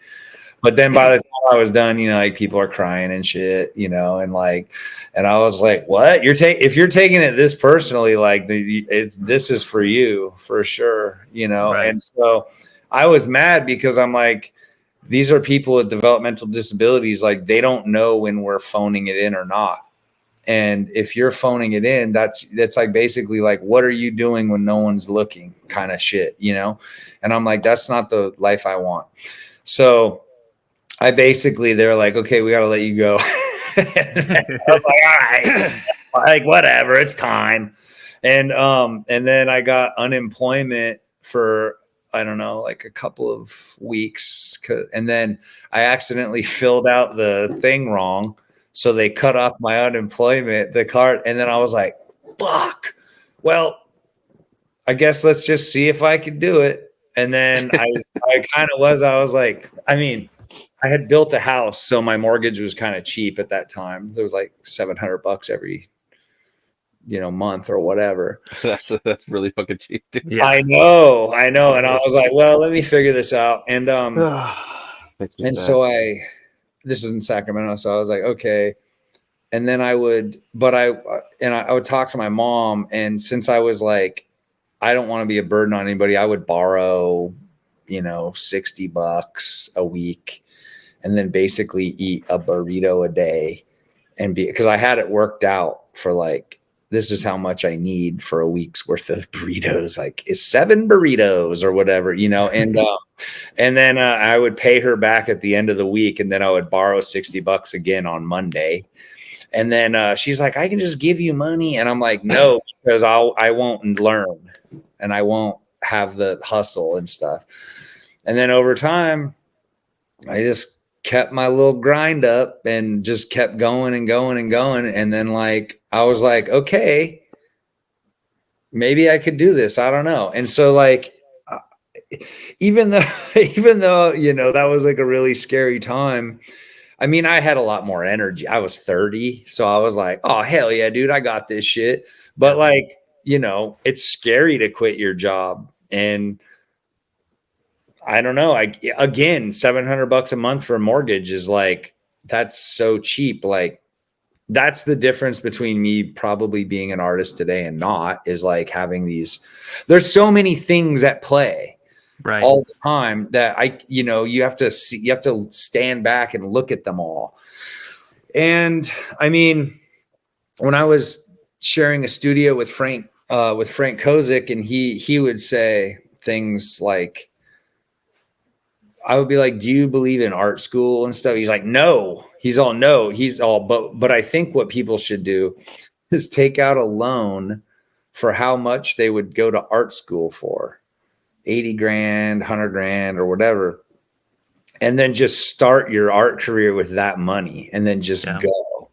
And I was like, damn, I never thought about that, you know, but I'm glad I didn't, because I don't like being in debt. I don't like owing money to nobody. Understand? But yeah, so I don't know. There's lots of things. I mean, there's so many different ways of doing shit, but I'm kind of a psycho because my mom was like, in the 80s and 90s, it was like nobody had a dad and everybody had like a mom who is working super hard. So I have kind of like 80s mom work ethic or whatever. And I'm like, I gotta fucking pay the bill. You know? So, I mean, these are all things that kind of, it's like I mean, you know, it's like kind of some cosmic impossible, like the amounts of things that have happened to bring us to this moment now. Like, I'm like, even like I had a conversation with my friend Jerry one time in Sacramento. He owned Tank Theory t-shirt. So he was like, it was sort of like during Juxtapose, like Upper Playground, you know, there's like everybody kind of had like a street clothing thing. And I was struggling, man, really bad. It was hard. It was a lot. And I go, dude, I think maybe I should just get a job, dude. Like, I don't know. And just work. And he's all, no, now is the time that you shouldn't do that. This is the time that you're supposed to not do that. This is the testing ground. And I was like, oh, okay, really? And he's all, yeah, yes. And I'm like, oh, all right. He's like, you just have to hang in there. That's the whole trip. You just have to hang in there because you don't know what's coming down the pipe. But whatever it is that's coming down the pipe, make sure that it meets you when you're like in alignment with yourself. That's all. Because you don't want like the opportunity that the universe is providing for you to look like an opportunity for somebody who's going to take less, or who just feels like they deserve less, or who's not in their, you know, in their lane. So I don't know. I don't fucking know. No, man, that's really interesting to hear. No, but like when I've known about your work for a long time, like since 2008.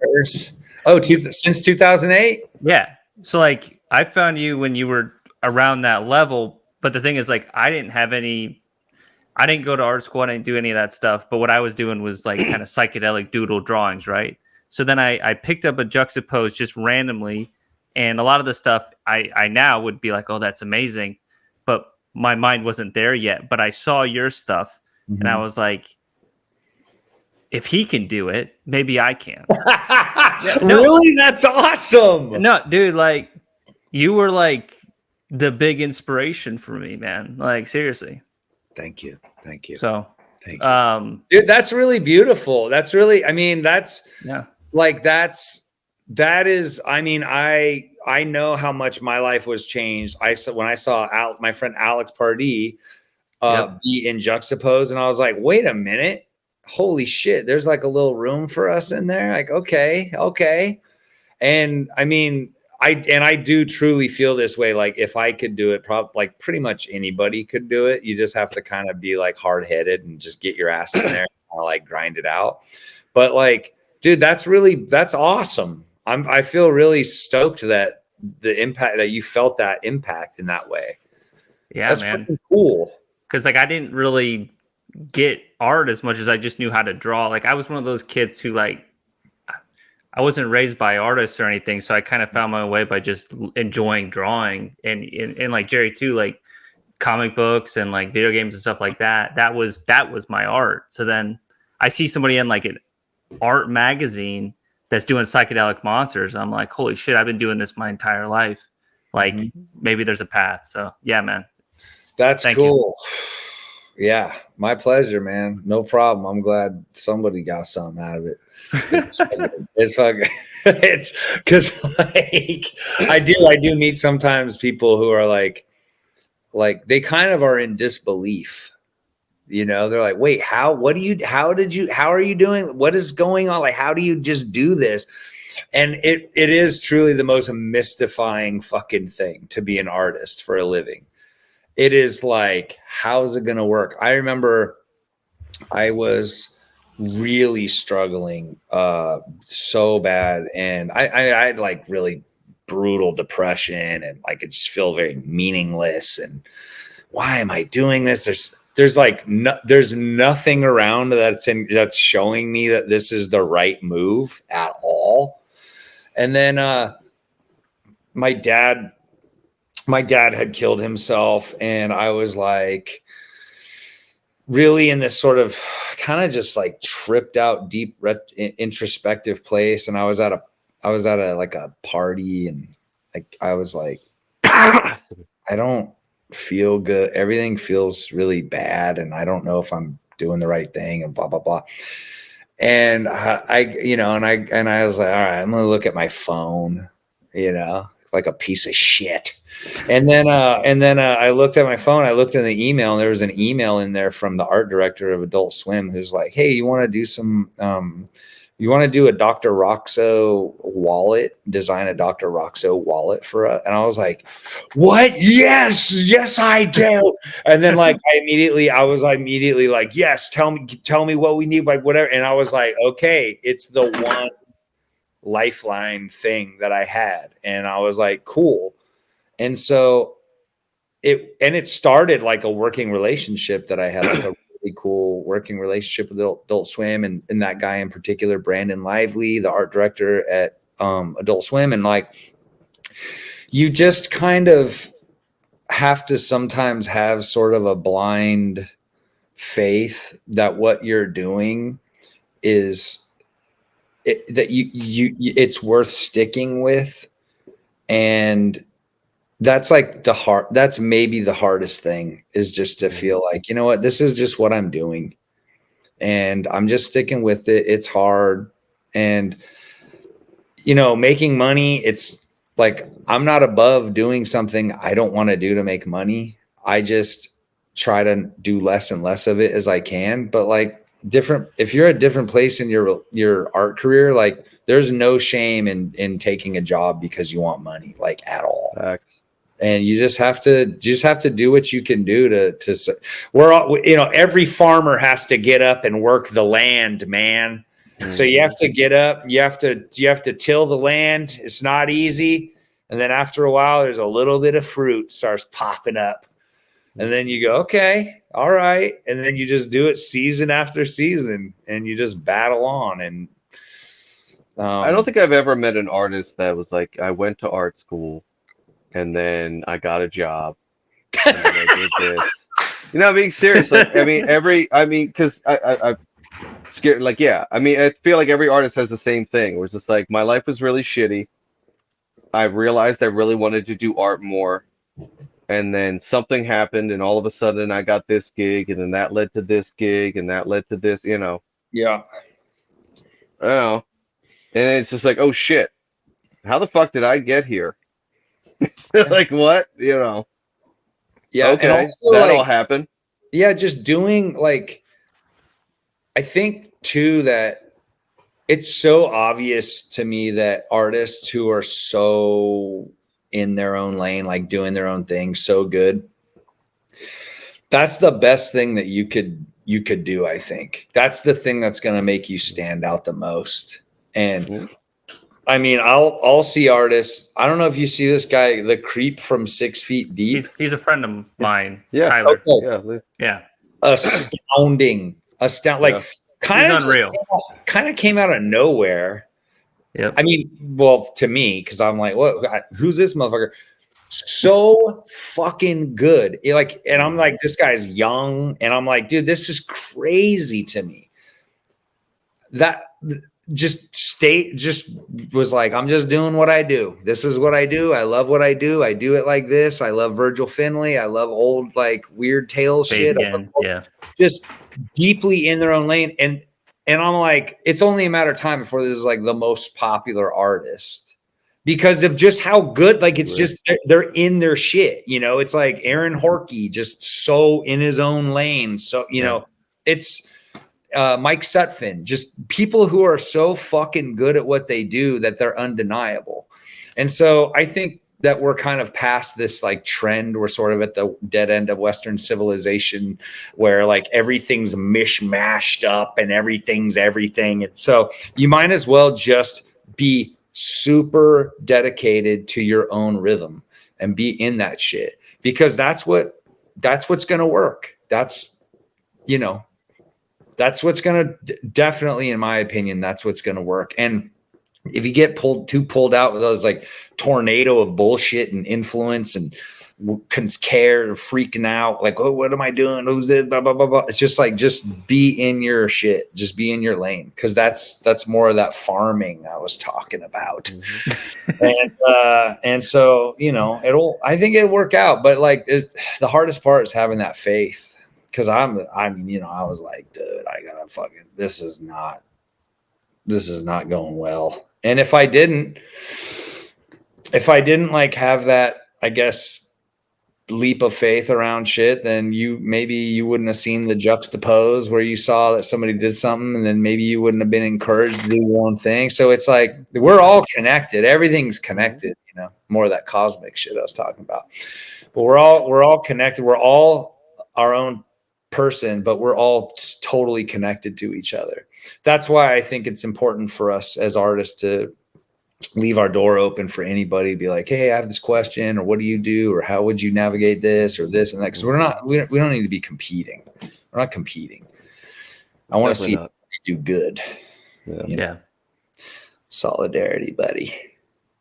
Solidarity forever. Before we yes. Go ahead. And then let's have Jerry's work up, and let's talk a little bit about the comic stuff. Go ahead, pull it up. He should have muted before he left. No, I want to hear the streams. I want to hear the streams as it's happening to really get that full effect. Yeah. I feel bad. I feel like I'm derailing your conversation here. I apologize. No, man. I feel like the third wheel, so we're all good. I always feel like that, so that's all good. Yeah. You know, I'm always, you know, you always get me with conversation with like real artists. You know, Dude, you know, you got Lucas and Caroline, and they're doing, you know, they're bringing out these such amazing stuff, and then it's like I like monster manuals, and you know. Oh man, you got to even it out, dude. Stop diminishing your contributions. Just saying, I like Heavy Metal Magazine. So do I. It's just as important. Oh, I would agree. I would agree. Yeah. Put up Jerry's work so that I may scrutinize it. Just get in line. Come on, bro. This is so sick. You put so much energy into this. Let me tell you something again, because this goes back to making Skinner feel uncomfortable. Because it was around the time. So when I got this, like, look, I always wanted to do comics. I love comic books. I don't really read as many superhero comic books as I used to. They're just not written for me, and that's okay, right? I'm 42 years old. The stories are written for people who now are, you know, 18, 20, 30 years old, and that's fine, right? But I really like obscure comics. I like comics with an X. I love Zap. I love 2000 AD. I love heavy metal. I always like to go whenever we travel somewhere, besides going to collectible shops, not toy shops. I always like to find comic book stores, and there's always that section in the back that's like pornographic, but that's where all like the good comics are. That's how the good shit is, right? And I always wanted to do it, but I never thought I could. And then Skinner actually said that I could, which I thought was really nice. And then it was funny because weeks later, I got a DM from Kevin, who's the singer of a band called High Command, which I love very much. It's a great thrash band. And he's like, look, me and my buddies, you know, all our albums are based around this comic book that we've been writing, and we're going to do it. It's going to be 8 issues. It's going to be 32 pages, and we want you to do the interiors. And I was like, I'll paint you a cover. You know what I mean? Like, I can't do a comic. I mean, I read comics, but I don't fucking know how to do one. Mm-hmm. And they're like, no, we really want you to do it. So I said, how about this? Send me the script, for issue 1. And it was really good. They were very professional about it. It's really, really good script. And the thing that really got me to do it was outside of I want to do this, and I think I can. Was there like I said, look, I'm probably gonna do it like kind of like Heavy Metal Magazine, like the early years with a lot of the French comic book guys, like Kaza and Philippe Droulet, where I want every page. Some pages are going to be just panels, right? But then I want every page to be something just it's like a piece in and of itself, Mhm. because that's the type of comics I like. Sure, I could do a 7-panel grid every time, but I think it's going to be boring as fuck. And I find that to be a lot more work than something like this. So they're like, yeah, cool. They're like, do what you want. You got the freedom, and that's what I've been doing. And they've been really, really receptive to it. They've been really cool about it. Few notes every once in a while, but it's a lot of work. I'm also a massive control freak, so I do the pencils, I do the inks, and I'm coloring it as well. Why I've done that to myself, I don't know, but yeah. And as I showed Lee earlier, I mean the pages are Yeah, let me I blow draw you like up. pretty big, you know what I mean? Like they're sorry. That's Yeah. incredible. I love how you're Yeah. breaking up that type there. Or no, those Well, are no, it's meant to be. It says kaboom. okay. And the big bad, I don't know how much they want me to reveal about the story. He comes from another universe where I did a page of that universe where it's like 70s psychedelia, and then they're booming into the real world. So the top half has that 70s, 60s, 70s psychedelic poster art, and Yeah. then this is that, that old kind of bullshit that I do. Uh, Let me see if I can find that. Give me 1 second. Hold on. I'm so professional that they're just sitting here on top of a couch that I have here in my office. I'm trying to see if I can find that one page to. Oh, here it is. Here it is. So this is the page where, uh, Wow. there's our big bad, and there's their army. I did like a Black Sabbath paranoid kind of thing there because they have a lot of metal influences. This is the evil wizard counselor Lemur, and he's saying some script that they gave me, and I don't want to reveal what it says because it's Dude, part of the that's plot. awesome. Yeah, this one was a lot of fun. That's fucking badass, dude. You Yeah. kidding? So again, it's like I just said, look, that's what I'm going to do, and they're like, yeah, that sounds awesome. That looks great. Uh, so it's a lot of work, but it's a lot of fun at the same time. Wait, eight issues, Yeah. 32 pages each. Yeah. What? Yeah. How about 22 pages each? I tried to convince them of that. They're really dead set on the 32 from a story perspective. So Well, it's all good. It's going to be astounding. It already looks crazy. How many Thank you, pages man. do you have done? I have the first issue penciled, and I'm trying to finish up all the inking, hopefully by next week for the issue number 1. Fucking amazing. But yeah, it's because my pencils are, they're pretty sparse, and then they're like, well, I'll figure it out when I ink it, and then I go to ink it, and I'm like, fuck, shit, I got what am I doing again? Right, of course. And so like I was saying earlier, it was a lot of going back of, what do I want this to look like? So I mean, there's a lot of Philippe Droulet.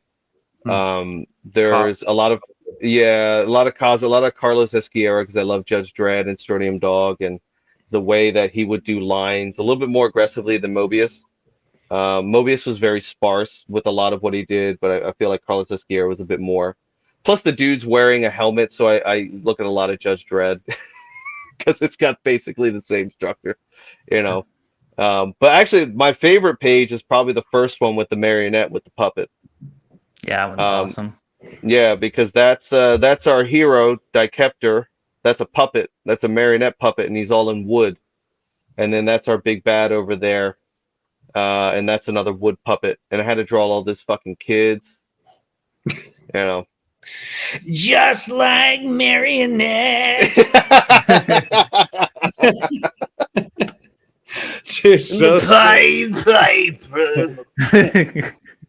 That wasn't done. Wait, dude, but this looks like you're spending so much time on this. Really, really cool, man. Like so cool. Yeah, because it's a lot of fun. I got to do a lot of gore, and like even in this where there's panels, I didn't just want it to be, a bunch of fucking square panels.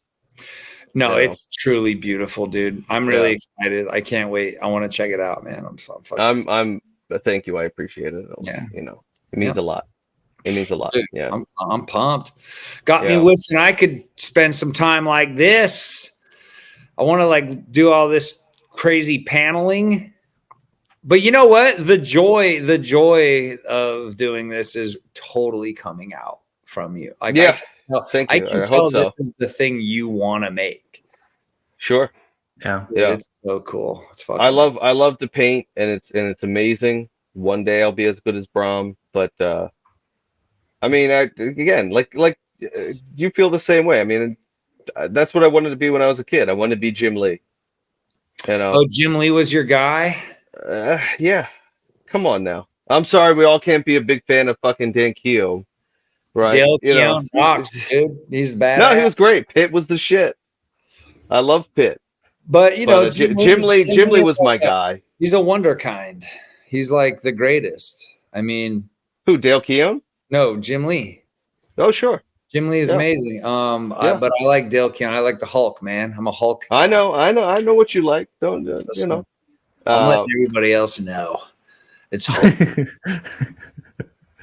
And then of course, like you could see on that one page that's to the right. I mean, that had just ripped off of Philip Droulet. Yeah, of course. With all his, there's just but it's cool. A bunch of clocks and machinery. What about would you do any autobiographical type comics of like myself? Yeah, about things you love, stuff like that. Wrestling. Oh, I thought about my life. It'd be boring as fuck. No. Autobiographical comics are the best. Yeah, I grew up in the farmlands and by myself.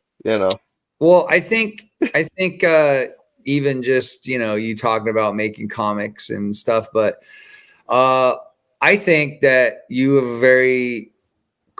very amazing intellectualized understanding of stuff, and it's very logic forward. And I think that even if you did a short comic about the way that you so succinctly dissected the bullshit at WWE in the last month would be awesome. Because you drew that little tree. Oh yeah. Yo, my wife did not let that one slide. She's like, because my wife, who for some reason loves me dearly, loves watching my Instagram stories where it's old man yelling at the clouds. Oh, everybody does, dude. It's my favorite part of the day, man. And then I get next Jerry. And then I get a text of, what the fuck were you doing? And she's like, did you really draw out a tree? Yes. Of what they're playing? I said, yeah. Because that's what I do. Dude, I feel like you could, I mean, honestly, I feel like you could be like a fucking wrestling, you could have a podcast. This could be your job. Like, you don't need one more wrestling podcaster. No, because the wrestling podcasts suck ass. And the people and the dudes that do them are like not the way that you do it is not a way where I'm like, but instead I can just bother the hell out of you guys with my you're right. Bullshit. You know what? It doesn't need to be anything more than what it is. It's fine. It's very entertaining though. It's fine. Like, I like it. If it's just for us, like, I'm good with that. It's fine. It's for everyone. You know what's funny? Here's the thing though, and because I talk about the most inane shit, and no one should ever take it that fucking seriously. Yeah. Especially anything I goddamn have to say about it. I'm shocked at the number of people that like, dude, I haven't followed wrestling in like 20 years. I don't know who the fuck Cody Rhodes is, but goddamn it, you make me want him to finish his story. Like, I want that guy to win, and I don't even know who the hell he is. I'm like, good. I'm glad. Yeah, I mean, it's it's very fascinating. It's soap opera. It's big time. Or it's Yeah. like you hang out with somebody and they have like a little kid, and the little kid's like, let me tell you about the My Little Pony drama happening this week. The Starshine hates Cloudwalker. And I'd like to think it's a bit cooler than that.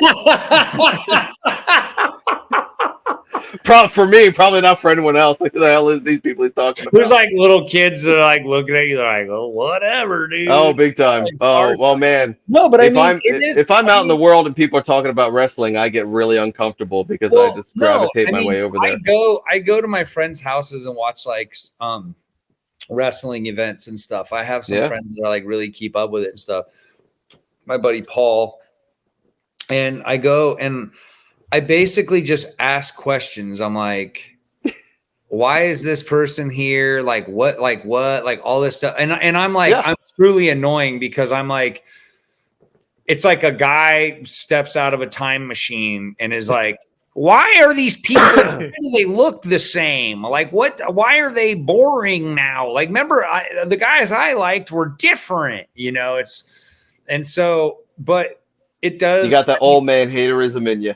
Well, I'm just sort of like shocked at how different it is in a way where I'm like, wait, so nobody's crazy anymore? Like, nah, that's all gone. Yeah, that's all gone. It's just like a money-making thing. I'm like, where's the insane person that you wonder if their heart's going to explode? It's just, dude, it's just different. That's all. It's not better or worse. Yeah, right. Different, and it feels a little less colorful, a little more light has gone out in the world, Jerry, and it's no, it's there. It's there. I love it. But in all seriousness, and I've talked about this before.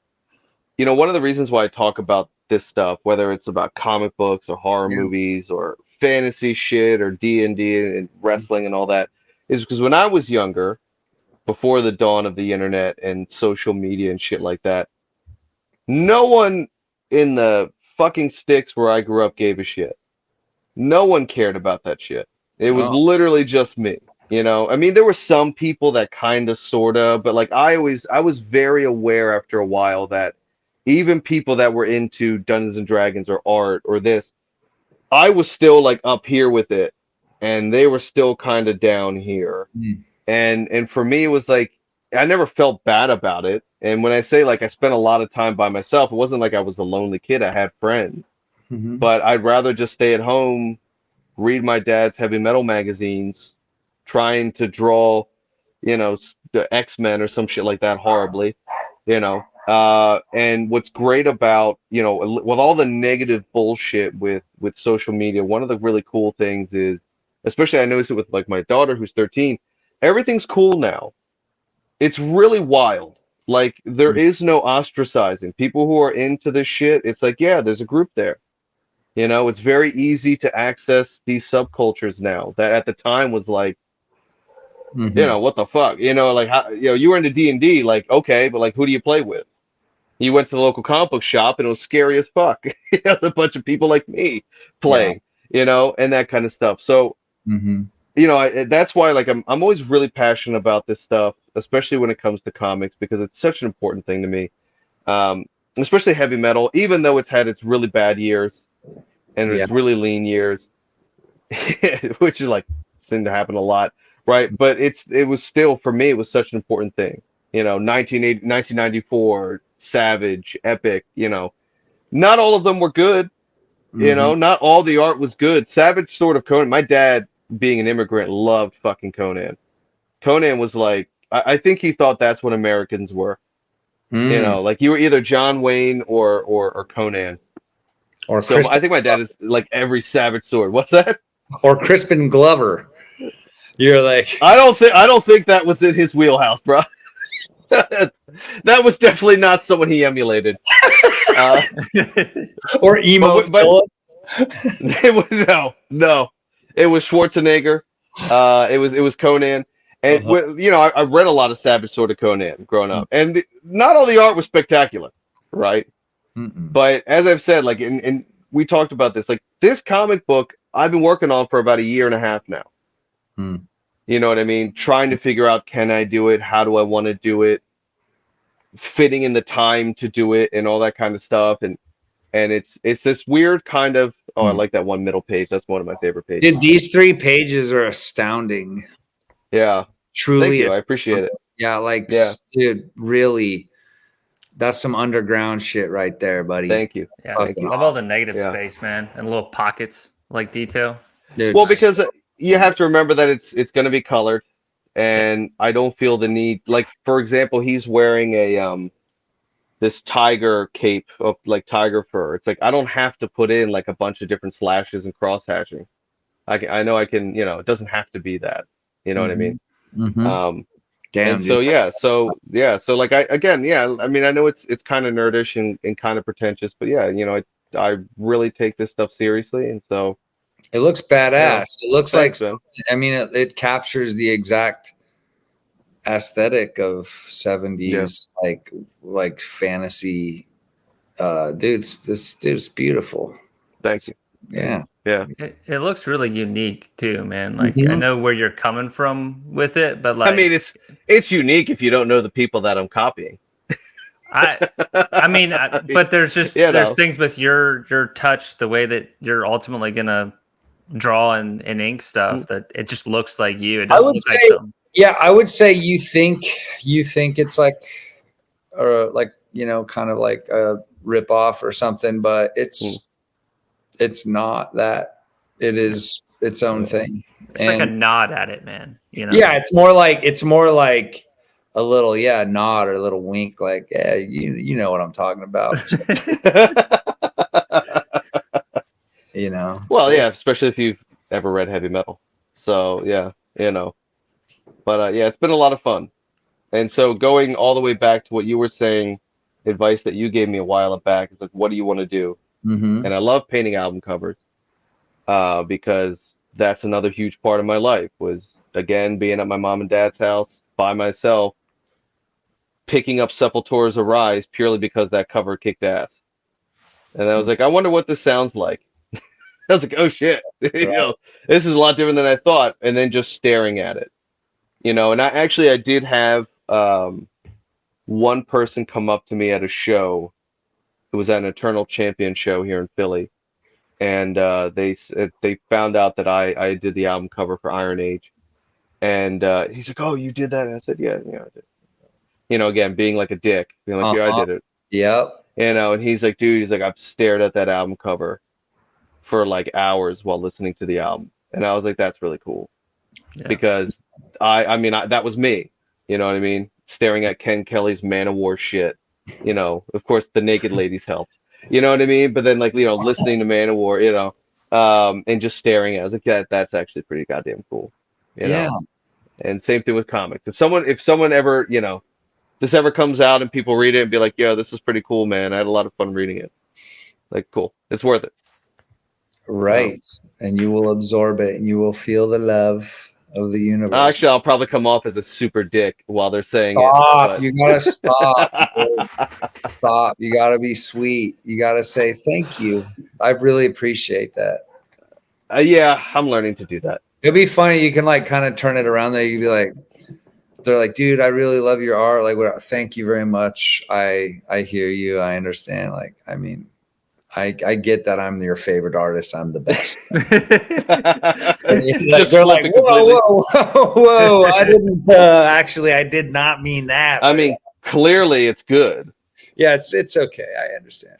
But I just think that, like, it's a lot easier and more. It's like a show of grace, and just to be like, even if you're feeling kind of uncertain and stuff, but like just to kind of meet the moment and meet somebody and just be like, dude, thank you. I really appreciate that. It makes me feel good. And then, you can internally wrestle with it and then you can think about it later, but at least the impact that you had on them was like, just kind of like, oh, that was cool. I met Jerry. He's badass. And then, I don't think anyone ever says that. Yeah. Dude, that's what I say. I said, I met my boy Jer Bear. He was a fucking bad boy. He was a badass. My students do not feel that way about me at all. That's the funny part. We don't know that.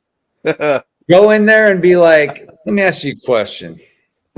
On a scale of 1 to 10. How badass where do you think I hit on the badass scale?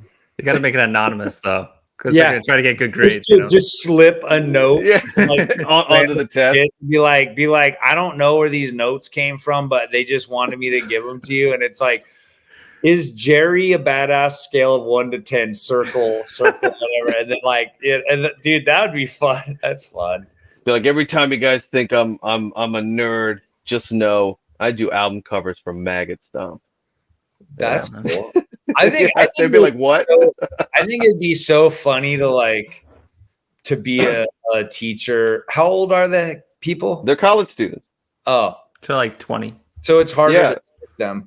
But I would Photoshop fake newspaper articles and be like, did you guys read this? And it's just a newspaper article like stopped a robbery in town and like all this random And it's me. And just be like, and then it's just you. It's like, it's like Jerry Hionis or whatever the fuck. No, that's pretty close. Yeah. No, it doesn't say my name. It'll just be a picture of me running across. Anonymous, yeah. Be like, hey, did you guys notice anything about the with my cut off battle vest? Yeah. And then yeah. Oh man, we have fun, don't we? We have fun. to Lee's expense, unfortunately, I think. Oh, no, it's been great. Lee, good, yeah. So take all this knowledge and fold it up into an origami ninja star and throw it at somebody. And purchase Realm Runners. Oh yeah. Last minute plug. It's upside down, dude. When's the campaign end? March there you go. 20th, I think, which is my birthday. I am a spring baby. Hey, happy preemptive birthday. I'll make sure the episode's out by then for sure. Oh, I'll send you more Irish potatoes. Please do not do that. Lee, do you know what Irish potatoes are? I don't know the connotation you're talking about, but so it's my balls. No, I'm not Irish in any way, shape, or form. That would be the Greek. That would be the Greek potatoes. Greek potatoes. Yeah. No, I didn't figure this out until I was last year or whatever, 2 years ago. That there's these things that only exist in the area that I live in, and it's coconut, sugar, and cinnamon, and they make them into these balls and they sell them around this time and call them Irish potatoes. They're not potatoes. They're not Irish. And just because I knew it would freak the fuck out of Skinner, I sent him like 6 boxes. And you're like, I don't know what to do with this shit. And I'm like, try them. And he's like, okay. He's like, they suck. And I'm like, I know. They're horrible. The people that live under the bridge, like down the road, like what? Get this shit out of my face. Even the crank addicts were like, look, man. Well, we're hungry. We ain't that hungry.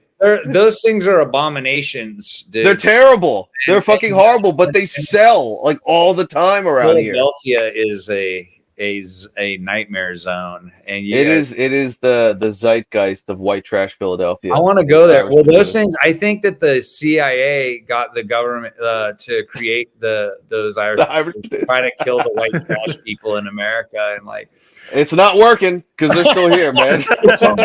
It's stronger. They got to go back to the drawing board with that one because they're still here, you know. But anyway, preemptively, happy birthday! In case I forget. Thank you, yeah. Thank you. It's weird to get old because I think I'm young still, and I'm reminded all the time. Like I'm growing a beard, and it used to be brown, and now it's. Like, dude, this is so fucked up. Like, whatever this is, what is this? This is all gray underneath. That's cool. Dude, what are you talking about? You got a sick ass fucking big old long chocolate piece of chocolate. Yeah, and there ain't nothing up here. Don't be fooled by the bun. There's nothing up top. Dude, this sucks.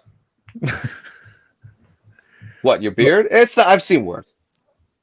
It's not as good as mine. I'll give you that. Look at this. What is this? Doctor Strange shit right here. Yeah. It used to be like red, deep. You red. used to have long hair too. Yeah. Yeah.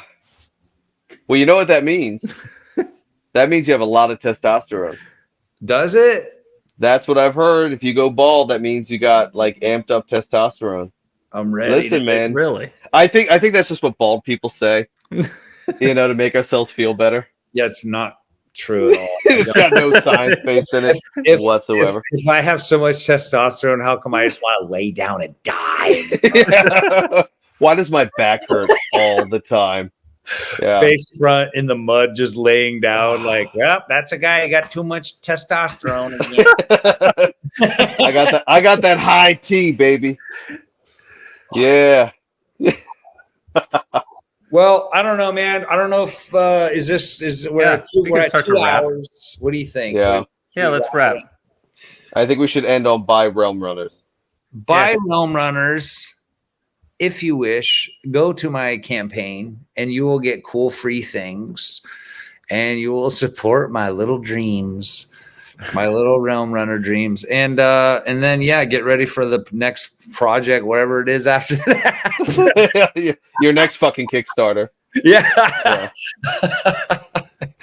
No, but I am deeply grateful for everybody who supports what I do and you guys. And, it's just, I feel really lucky that I can even, it's been my dream that I could just talk and then force people to listen to me. And now, now you've made my dreams come true. So, I'll be back again anytime you want. If there's some way I could figure out how to help somehow, I don't know. Maybe there could be a call-in. Maybe there'll be a call-in thing, or somebody's like, I don't know how to deal with this thing, like this art thing, or this or whatever. And you got to go live, chat, and you got to go live. All right, we can do it live. Yeah, and then you get artists. You say, tell us your bullshit that you're dealing with. Yes. Yeah. Seriously. Session. Yeah. I will also say I would love to do that, but I don't listen. I don't make the rule. I'm not the master. Okay. I'm not, I'll just be like, just throw out my best ideas and that's it. Yeah. Yeah. Like get Jerry to advice. Never work for Mudvayne. Yeah. Listen, if this is Mudvayne, Colin, fuck you, dude. Well, it looks like Lee's getting the Mudvayne commission. I would say, listen, Mudvayne be like, first of all, your name, change it. And then,